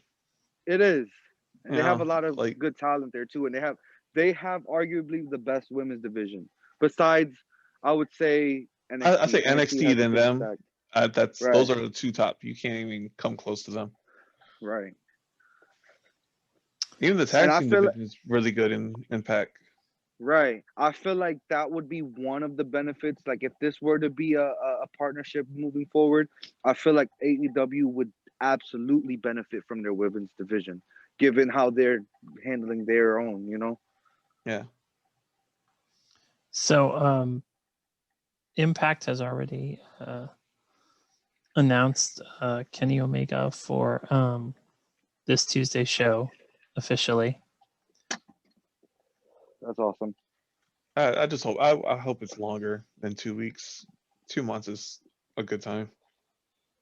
I think we're just gonna have to see how it plays out. It really, like Yeah. I said, it really depends on what happens this coming Tuesday. All So right. I'm definitely gonna be tuning in. So here from Ringside News is the story I was telling you about. It says AEW and Impact Wrestling are working together, but what is the extent of that partnership? Kenny Omega and Don Callis, who do have a legit history with each other, shocked the world when they ran off with the AEW World Title. Then Callis said that Omega will be on Impact Wrestling next week to explain everything. According to Wrestling Inc., AEW's relationship with Impact Wrestling, quote, is not currently scheduled to be that intertwined. Fans have created plenty of dream matches, but the plan isn't for that much of a crossover. Kenny Omega appearing on Impact Wrestling will be a one-off deal. It is a favor for Don Callis, and Omega was also the one who requested that Callis work commentary during the main event. Tony Khan approved the idea because he liked it. Aside from Kenny Omega appearing on Impact Wrestling once, the idea is that the Good Brothers could come to AEW for one match. Omega's Impact Wrestling appearance will likely be used to set up the Good Brothers coming to AEW. Yeah. Interesting. I mean, I do want to see the Bucks versus the Good Brothers. But That's what it says here. Is basically the yeah, Bucks would pull the match. Right. That's probably it. That's it. But it's Right. not I helping like. Impact really.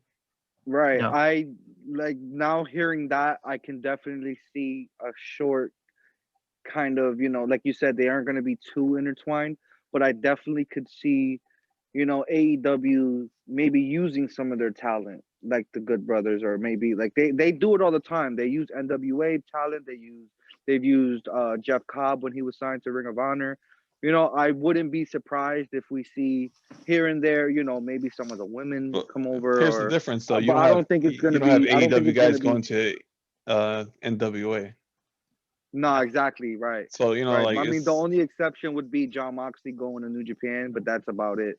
Like, well but that's like I said, I definitely don't. I mean, I definitely wouldn't be surprised if we see AEW using their talent, because obviously they have the bigger scale, and on TV. But then the question is, so like that obviously has to be done sparingly, because if you're going to use talent from somewhere else, it means that you have to bump your own native talent. yeah. It's like there are people when the Good Brothers appear against the Young Bucks on on Dynamite, there's a tag team that isn't going to be on that show. Right, and that's sort of been one of their problems that they've had, is like they Not have such a consistent deep booking. pool. They have such a deep pool of talent that not everybody gets used. But it's like Well, like every the time people you that use, are being used are, they're good at what they do, right, and they're able to help. Obviously, the ratings war right, comes into play, where if let's say you guys are signed to AEW and I'm signed to another company. If you guys aren't getting over as well as I could if I come on, they're gonna bring me in, and right. and I mean, it's pretty much happened to Thunder Rosa. I was going right, to say, exactly, so Thunder Rosa is a She's a great perfect example. example. Thunder Rosa comes in, and one of the AEW women gets bumped. Yeah. Right. You Like, don't see you them don't using see Big Nyla so Swole much. too much no more. No. Right. Nyla's not really doing much.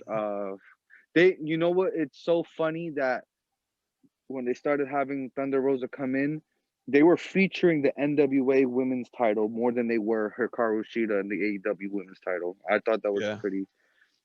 I was expecting to Well, see I mean, the reason for a champion versus champion or something. there was a big reason for that. Is the NWA Women's title has never been defended on a television program before. Interesting. That's true. So that was the big deal. That's the first ever NWA Women's Championship match on television. I don't know. So that was an interesting bit of history that was made that night. All right. Well, we'll see how it goes.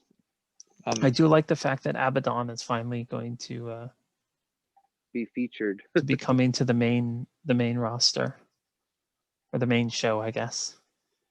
So we'll see what happens. Sheeta is playing the fear bit really well. Yes, absolutely. Especially when Abaddon comes onto the stage. I Mhm. think it was last week. Yep. And she like gets the belt and she's just like petrified. Well, she licked it. Which is a She licked it's it a- with yeah, her right, bloody she licked tongue. it. And it was definitely a good character, like a character switch in a way, because Sheeta's more, she's the fearless champion, she's the fighting champion, she'll fight anybody, but then she sees somebody like Abaddon, she's like, whoa, bro. And like the interview that- backstage was really good this week, where Right. she hears like something fall and she's like, I gotta go. Yeah, she's definitely playing that well. Even though, I mean, her English is not that great, No, I think she's doing her best to, I Yeah, guess, like short develop her sentences character. work well with her. Right. I mean, She you doesn't can have to say understand much. her. Like, Right. She no, doesn't have to cut these crazy promos, No. But at least she's not clamoring her language the way Asuka is. But Yeah. that's neither here nor there. Yeah. Well, that's different. They want her to talk. Like they need to use her as EO in NXT. Bro, Asuka should be like she reminds me of like the Great Muda, especially with the mist. Yeah. Like they could be using her as like a really dominant force, but no, I feel like they're like to be honest, I'm over it. I love Asuka and she's one of the best women that they have there in their division, but it's like, what are they really doing with her? They just have the belt on her for what? Who is she fighting? Who is she beating? That's Raw. So Abaddon, give it a couple more months. Abaddon actually reminds me a lot of when Mankind first started in WWE. Like, very creepy, very mysterious, very fear-inducing, and wanting to go after the big dog in the yard. Yeah. Well, All gotta right. tune into next week. Let's go to NXT now. I'm ready for NXT. I'm ready. All right. So the only thing we're going to talk about from NXT, because it's the only thing that matters, is the main event, the ladder match. Well, before we get to the main event, that Undisputed Era package was superb. That match is going to be great. The build up to that match has been phenomenal. Everybody involved in that match, they have really done a spectacular job building it. Pat McAfee's gonna get his ass kicked for sure. Oh my God, they're gonna. Oh yeah. That's gonna be so great because I love Pat McAfee. He's been doing a great job being this. He's just an asshole. He's like, he has his his pro, like he's good at cutting a promo, but a lot of his insults are kind of elementary. But it's how he delivers them is how it's like it's like the things you hear in like a middle school playground. Yeah, you suck. Yeah, you guys are a bunch of jerks. But he's just so good. He's just good. I feel like he belongs in that role. I know you are, but what am I? I'm rubber, you're glue. Whatever you say sticks. But yeah, that package was very well done. The production was amazing. It looked like a movie. And Like then the go ahead. I'm just waiting for him to grab a mic and go, "Sticks and stones will break my bones, but names will never hurt me." Another thing I found really interesting. Another package that they did was the whole Xia Li and Boa situation. Yeah. I'm so excited I'm to really see intrigued by what that they one. Yeah. right like that one package that they did this week. It was like a movie. Like they're setting something up. Like I don't know. Like there's gonna be like a faction maybe, or I don't know. It was just so cool. It reminded me like an old kung fu movie You know or what? something. This could Like be actually really cool because what's this? I don't. It's gonna be a woman, right? As the leader. I think so. Yeah, it does look like. That I could be mean, the it first could. time a woman is the leader of a faction in WWE. That would be cool. That would be. That would be cool. That would be unprecedented in a way. Yeah. I mean, I guess you could say Selena Vega was at one point. You know, She was her a and her Jonas manager. boys. She wasn't really like, Yeah. this one's like legit. She's the boss and you listen to what she says. Right. Yeah. The way they were, they had her under. Xia Li was underwater. She had to hold her breath, and she Hmm. comes out, all exasperated, and they're like, "Again, do it again, Oh do it my God, again, yeah. do it again." Like every It 5 minutes, again, right. again. It was very eerie. It was very like, it was like a movie, like, It was and I love their uncomfortable. production value. Yes, very, Yeah. very. That's a good word to use. Yes, I was like, whoa, what is Like it was one going of on those like I here? should change this. Like I should But turn it's like this I off, can't. but I But I can't. Yeah. can't. It's like Right, train wreck television they call it. You should look away, but you can't. right. I also thought Cameron Grimes again is really playing this to the hilt with Dusty Loomis. He is fantastic. It reminded Fantastic. me of when Diesel and the Undertaker were feuding, and the Undertaker came up from through the ring mat, and like it's that kind of like, oh my God, how did you get here? Yeah. Cameron Grimes is, Yeah. he's becoming one of my favorites. Yes, I definitely. I like his Whenever I'm hat. watching NXT, Yeah. I can't wait to see him on my screen because not only like he's really good in the ring too. He has a really good skill set, but But he's so also funny. He's he's just funny. entertain. Exactly, he's entertaining as hell. I love when he's like to the moon. And then the horror house match. Oh my Mhm. God. When that little, Amazing. was it like a tricycle came by? He goes, "You got kids?" I was like, I was just kept dying on that part. Then Yeah, people. I love the grizzled young veterans attacking Everrise and then fighting Imperium, and then and That was then a good match too. Everrise That was a really good. and then Yeah. Everrise coming out beating both teams, and then Them running away. realizing that 4 is greater than 2. Hmm But, I would give it definitely. up to I Triple would. H. He's building up the tag team I in NXT again. I see Yes. I see a triple threat match in the future for those teams. They need to establish. They either need to add a babyface team into the mix or turn one of them face, because I feel like the grizzled young vets. I feel like they were kind of playing the babyface role, even though they're like low down, dirty heels. Hmm. Um, I do not think but Imperium will be going face. absolutely not, absolutely not. But who knows what they do with Of Everrise? course. Everrise is they're a young team. Let's see what they do with them. Hopefully, they can build them up into another credible team. And Yeah, no, I then could see that. and then in the main event, a spectacular ladder match between Raquel Gonzalez and Shotzi Blackheart, where you get the answer to the burning question, which was who is number 4 on Shotzi's team. Oh my And I God, it's don't gonna be think so good. anybody on the other team was terribly happy when Io Shirai came Right. out.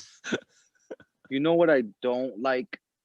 What I was really like scratching my head, like, why would you do this? They had they had a pure star in their hands, a pure babyface star in their hands, just to turn her heel. And I'm talking about Toni Storm. I'm a huge fan of Toni Storm, and don't get me wrong, I love a good heel turn, you know. But I feel like it didn't really make sense to have her turn so quickly. You know what I'm saying? Like she could have been that next, that next baby face to, maybe get a championship run. Um, I mean, they did it, whatever, but at least, they could have had a better explanation. Because when they asked her what's going on, she's just like, "Hey, I told you there was gonna be a new me." Well, I mean, But why? But to why? credit her, What was the they point? needed more heels in the women's division, Yeah, but if that was the and case, why and take she was the out only one Indy that wasn't Hartwell? established in NXT at that moment. So it's good to But they get her were out there, change, and when then now her name's up there.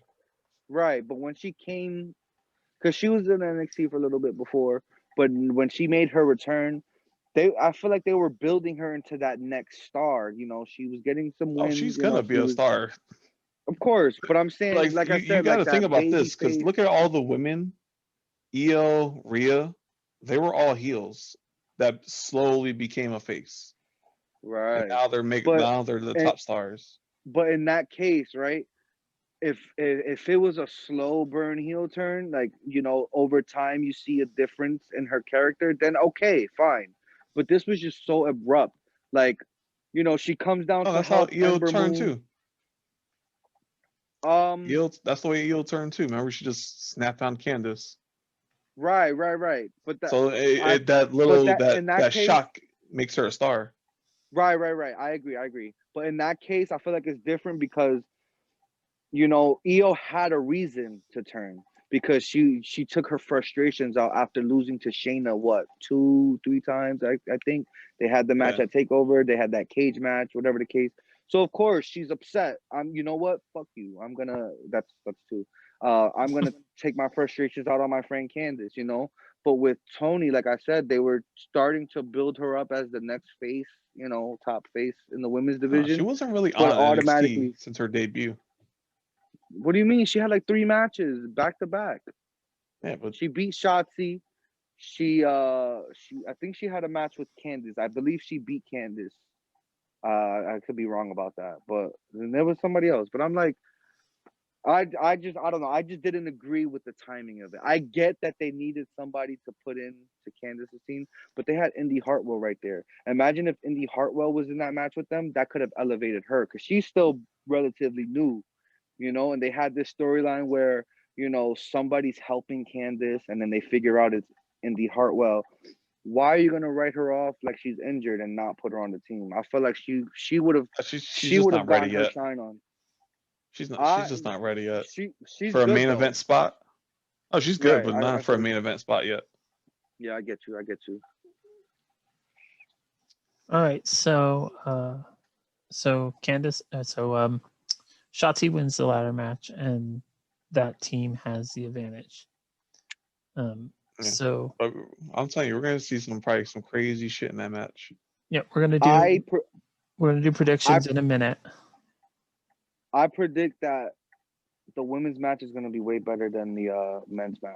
I was thinking the Yeah, same definitely. thing. We'll talk about that in a minute. So let's Yeah. hit SmackDown really quickly. Well, before we move on to SmackDown, there was one other thing I wanted to touch on.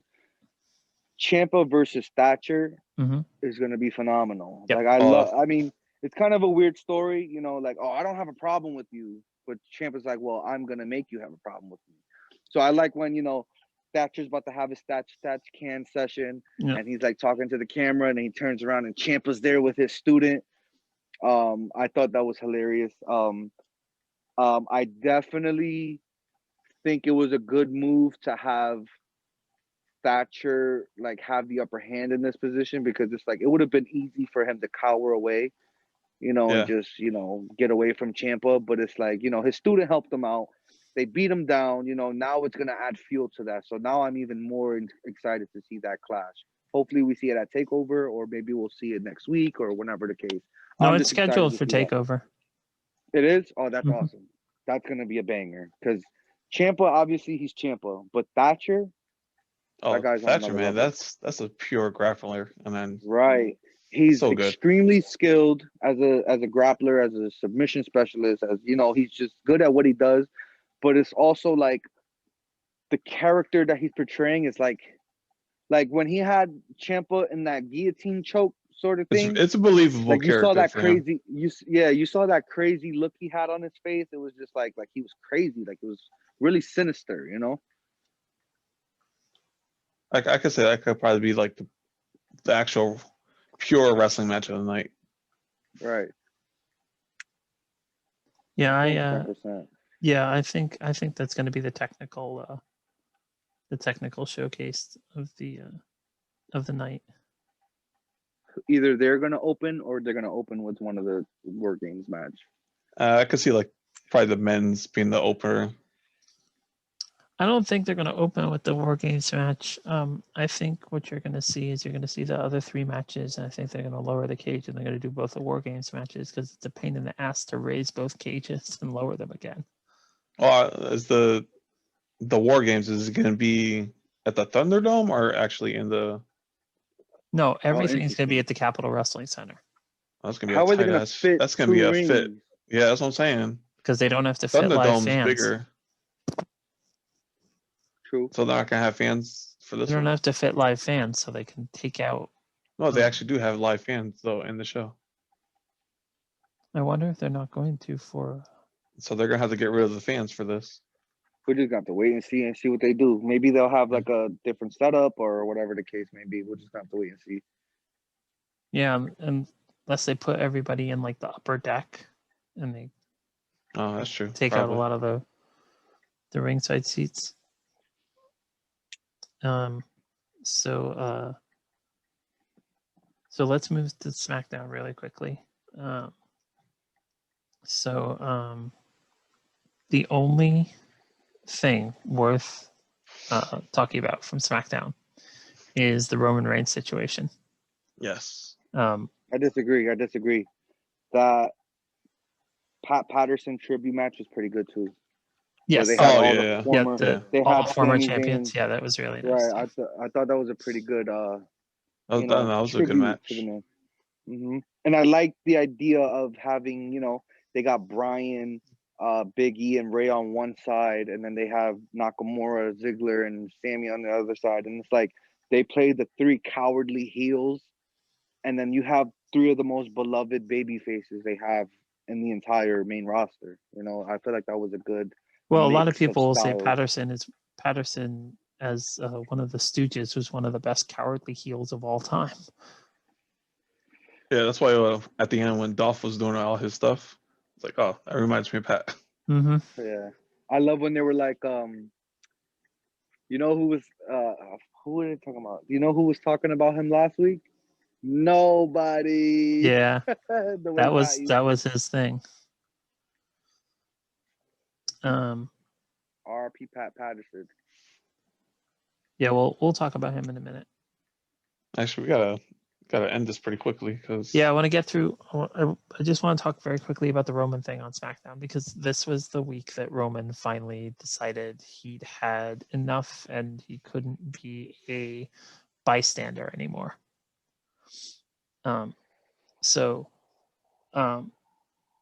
Roman, it was a tag match.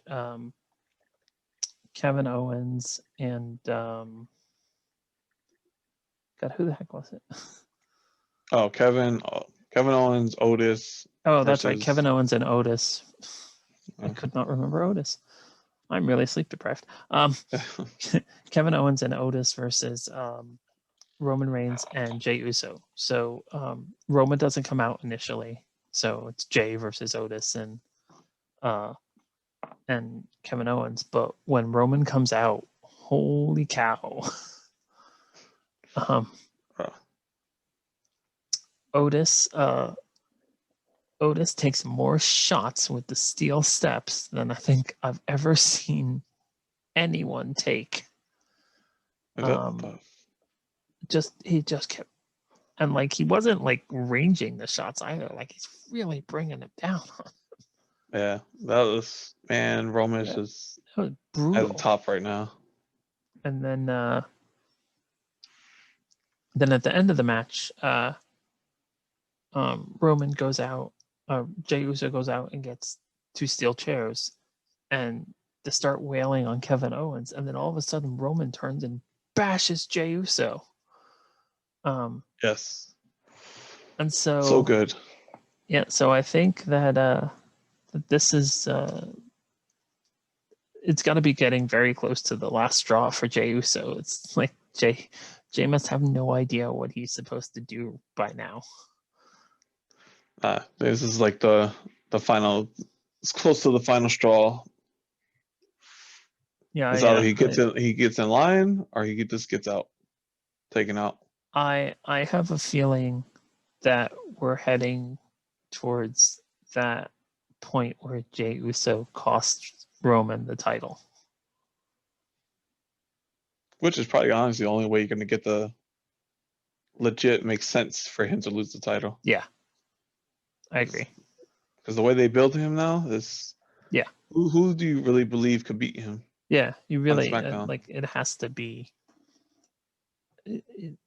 But I think it has to happen because I think it's almost getting too big to be believable.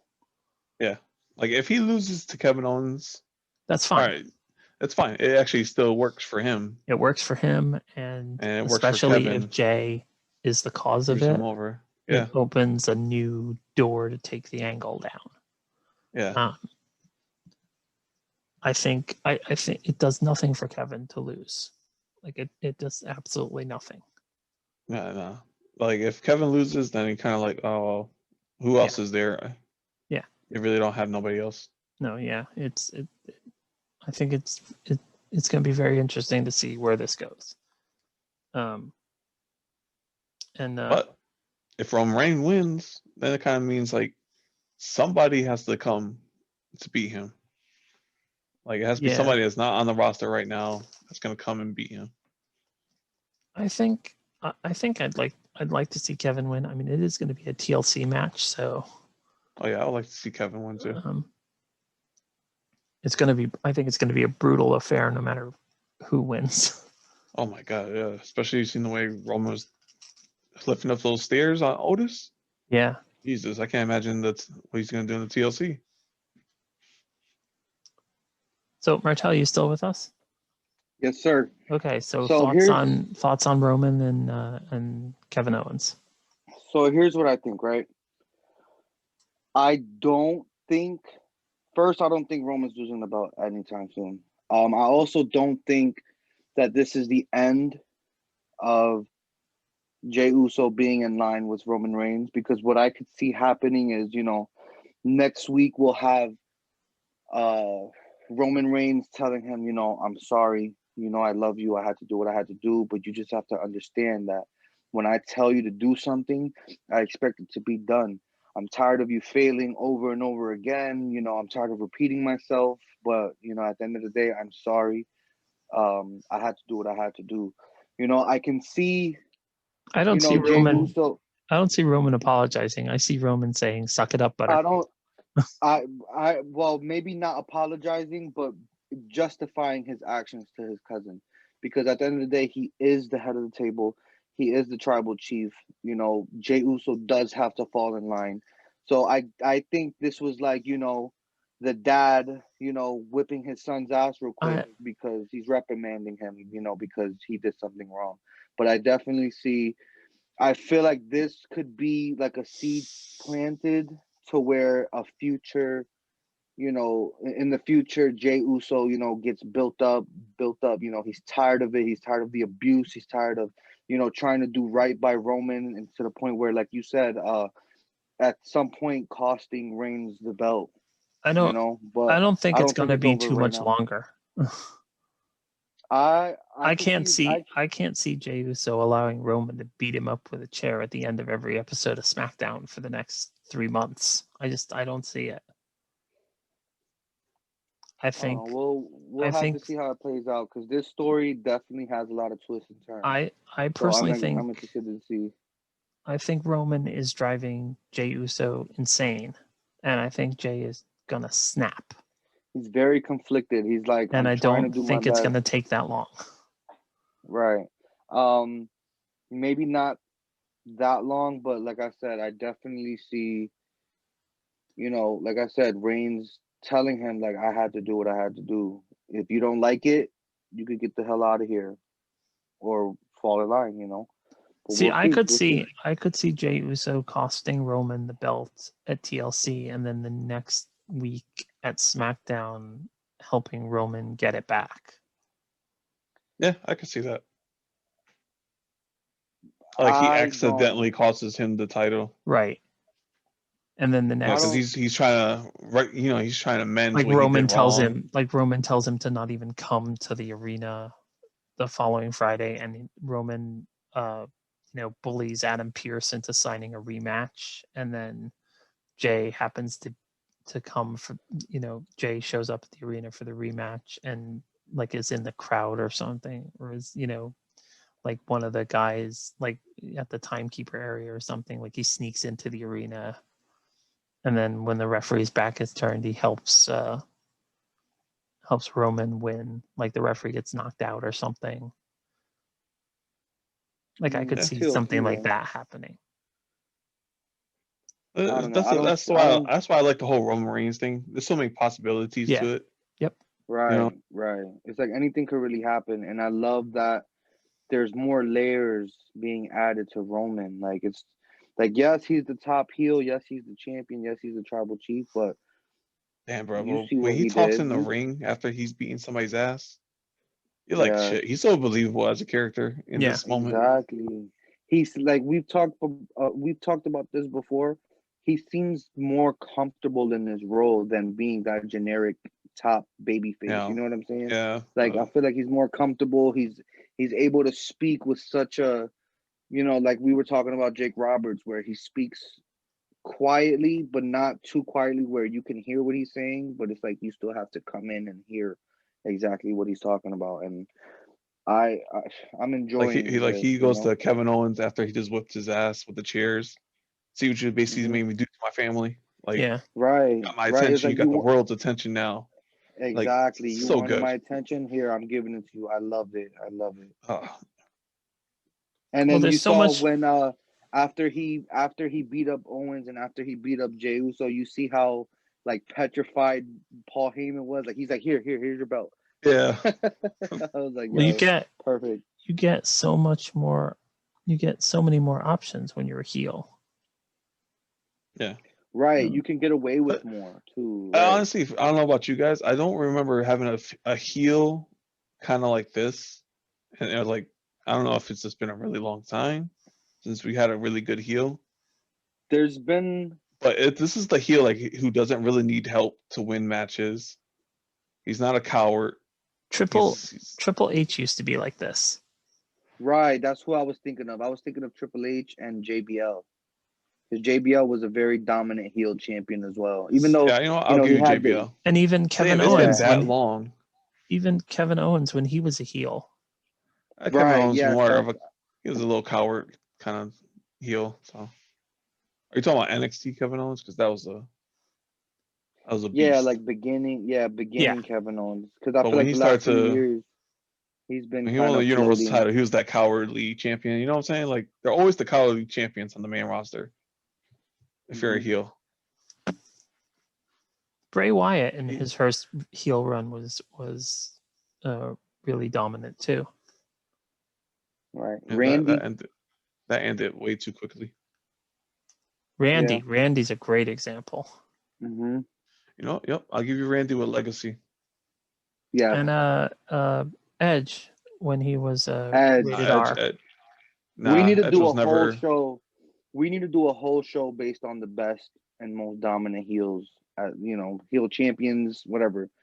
I would love to do that. Nah, but Edge But wasn't like a dominant champion.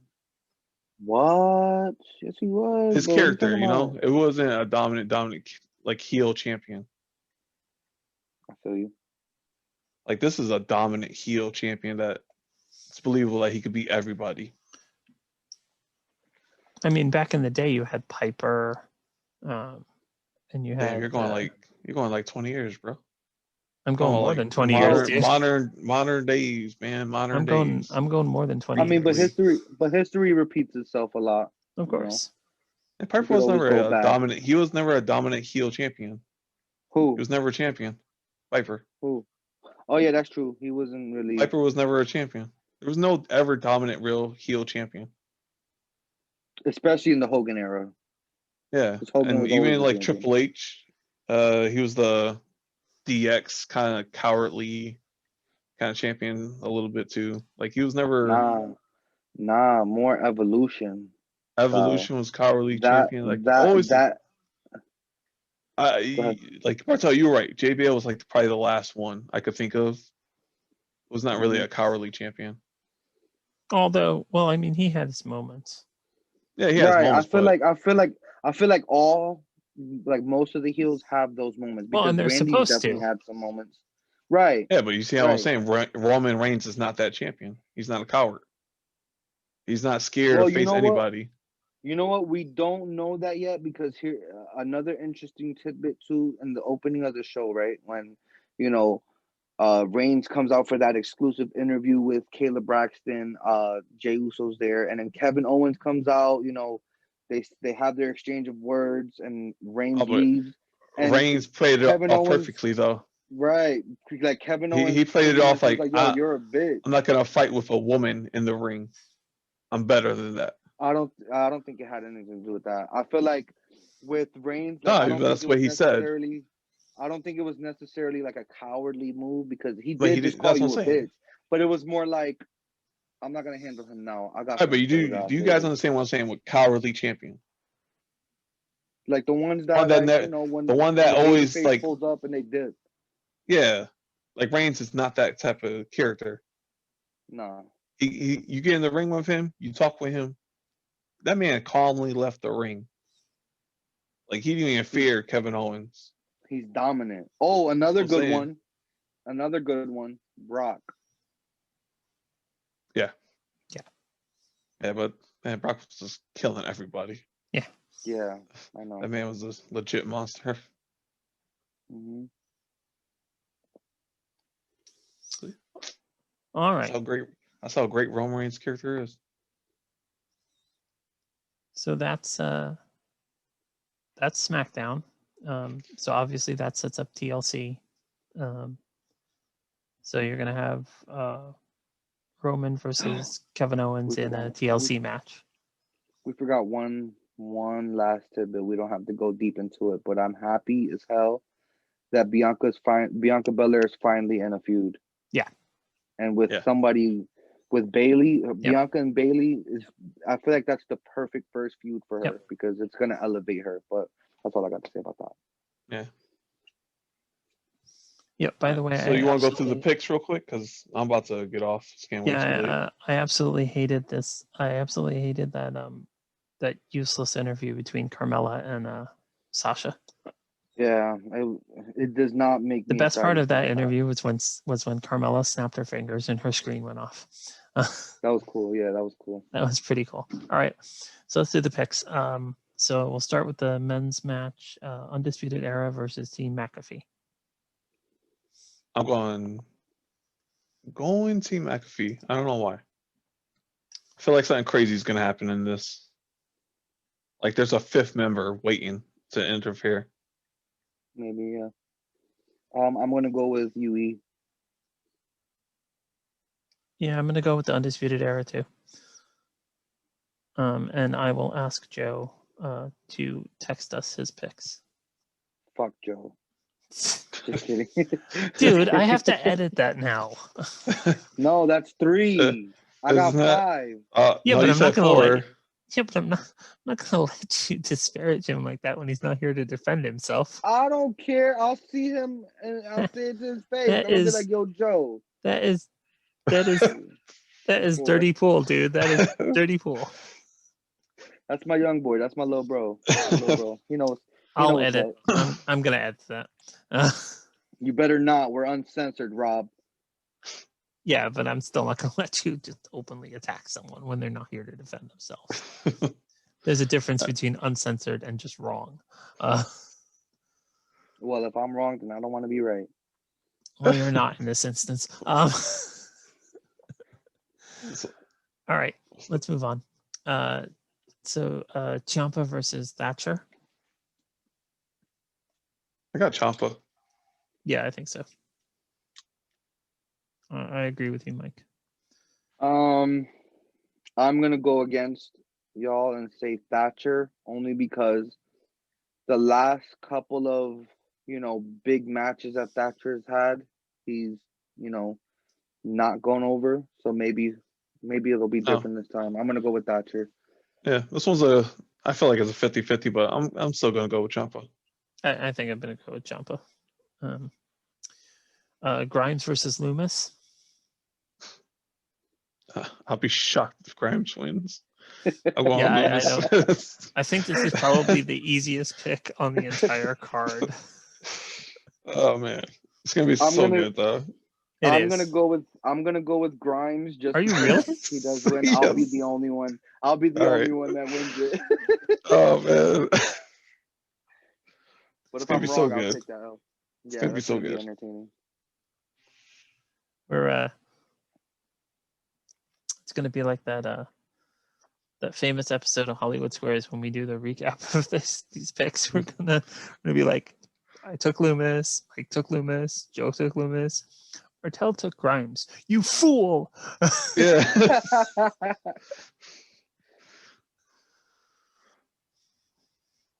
So Gargano versus Priest versus Ruff. Man, I know. I don't know about this one. I think So the I feel winner. like I think the winner in this match and the Ciampa match are both going to be us. yeah, Right. I feel like it's gonna be. Was it Ruff? Ruff. I feel like it's gonna be him because they just want to keep it going for a little bit longer. You know, like he's just gonna somehow sneak in and get the win. I'm going Ruff. I don't think he's retaining for some reason. Okay. I don't know. I don't have any reason why I say that, but I'm gonna go with Gargano because it would be interesting to hear him talk about, I'm the first ever 3-time North American champion. So I'm gonna go with Gargano. I'm gonna go with Damian Priest. I would have went with Damian Priest too, but I don't know. I just feel like they want to keep it going. I think it's going to be great for Gargano to lose and then just flip out. I hate wheels. I hate wheels. Exactly. They ought to make him spin a wheel for every single match he's in from now on. Yeah. Like William Regal should come out and go, we've just added to your contract a stipulation where you have to spin a wheel every time you have a match. It's gonna be so good. And then finally, a match which I think is going to be one, which is probably going to end up being one of my favorite matches that I've seen this year. The women's WarGames match. Team Shotzi versus Team Candice. I think this match has the potential to be the best WarGames match that they've had in the last couple of years. Now that's a super bold statement. Oh wow, I think so. Just I thought last year's was excellent, but just given the talent that they have in this one, it's like, come on. Are you talking about in general all the WarGames, or just like just between NXT the women's? Just the NXT. Okay, so it's gonna be better than last year's, basically. So yeah. No WarGames I think that NXT puts on is ever going to be as good as the original Match Beyond. Right. Yeah. Of course. So when NXT was reviving WarGames, I went back and watched all the old Match Beyonds. Still good. What was your favorite one? Which one was the best one? I think I still like the first one. Yeah, I forget which one it was, but I know it was one that JR and Tony Schiavone were commentating together. And I just you're going back all the way to WCW, Jesus. Well, that's where WarGames came from.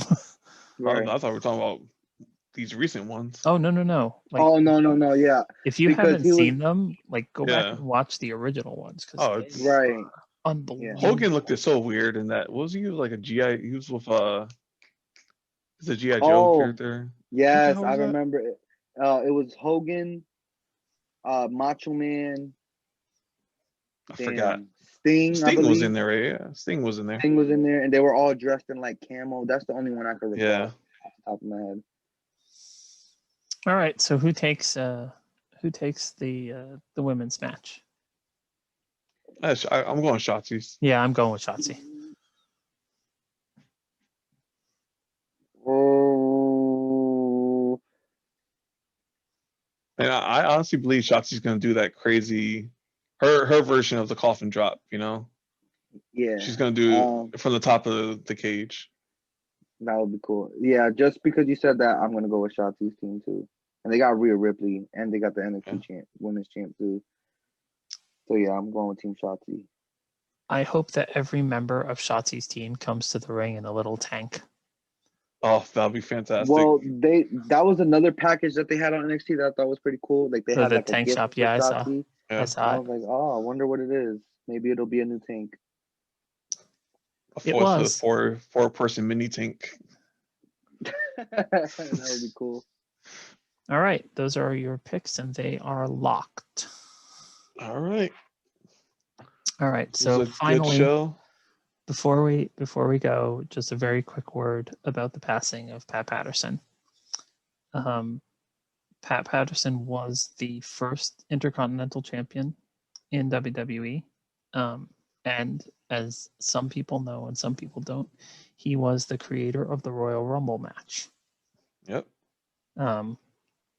His idea was that it should be like a battle royal, but that everyone should not know who's coming out when, and so it should be individual instead of all at the same time. And so that was the Royal Rumble match.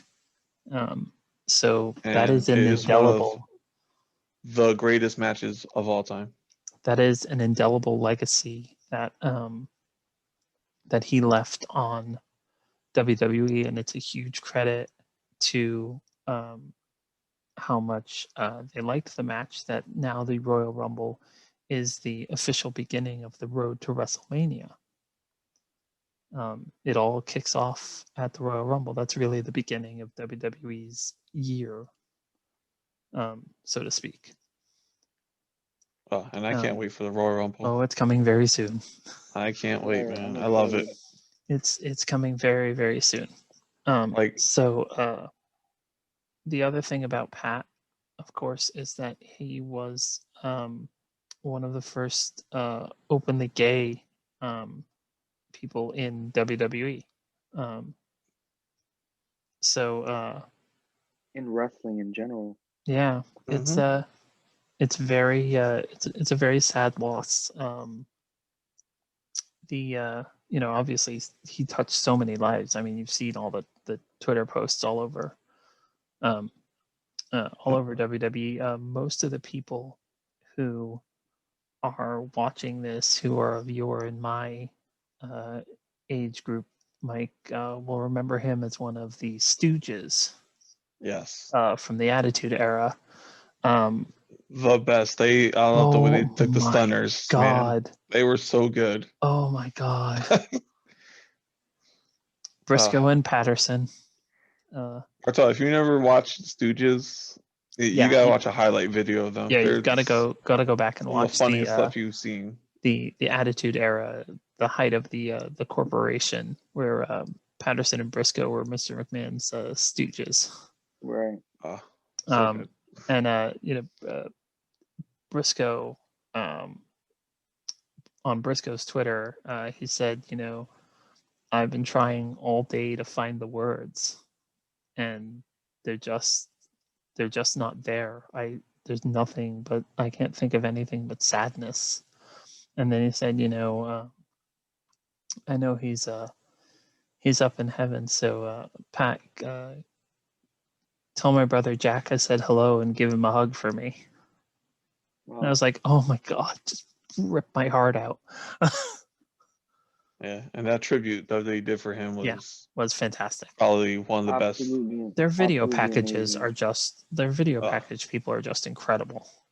At first, I and kind of thought the song was a little weird, but I was like, oh wait, this actually makes perfect sense for him.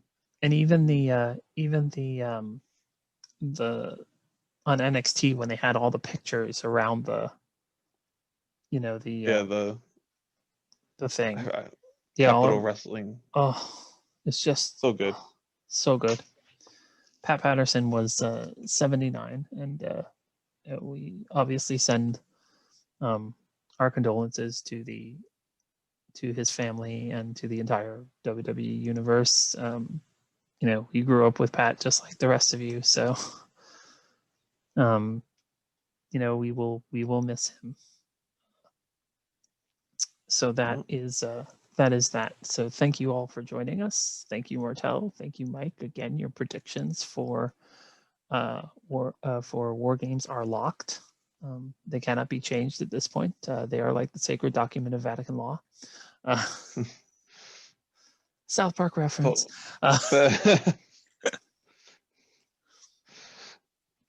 Real quick, any surprises you think is gonna happen at War Games?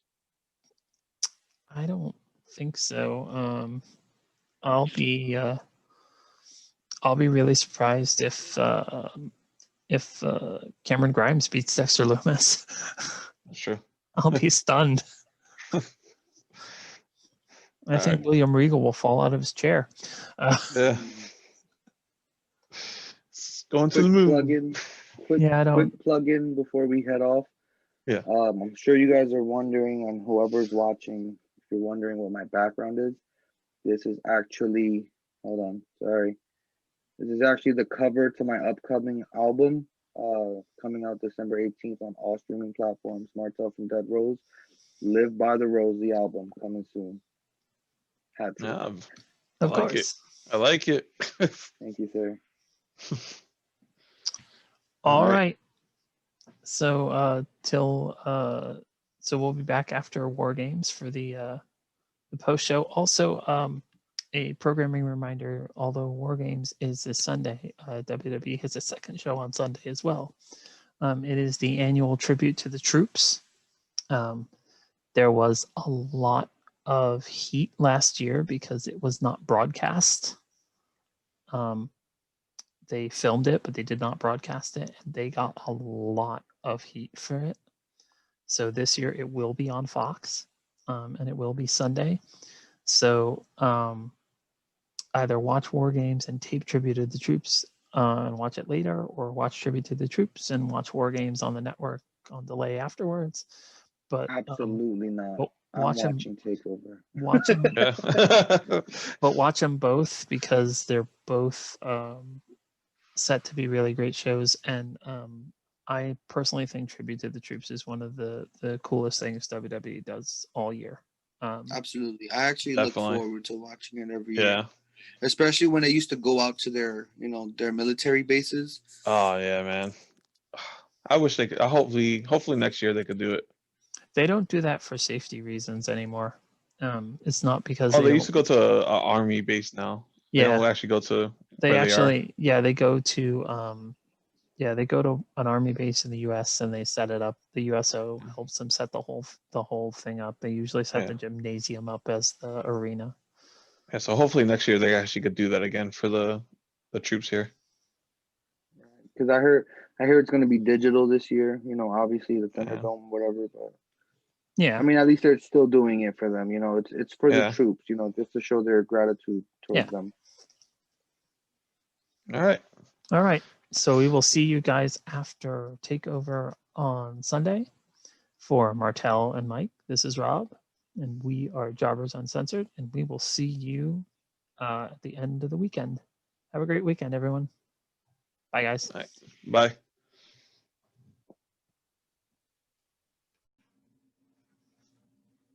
Hey, everyone. Rob here with a quick addendum to the show. Joe B., our fourth participant, got back to me with his TakeOver predictions. So he is picking Team McAfee in the men's match, Team Shotzi in the women's WarGames match. Damian Priest in the North American title match. Tommaso Ciampa over Timothy Thatcher, and Cameron Grimes over Dexter Lumis. So those are Joe's picks, and they will be entered into the record. And we, again, will go over the predictions and see who came out on top during the post show. So stay tuned for that. Enjoy WarGames and enjoy Tribute to the Troops.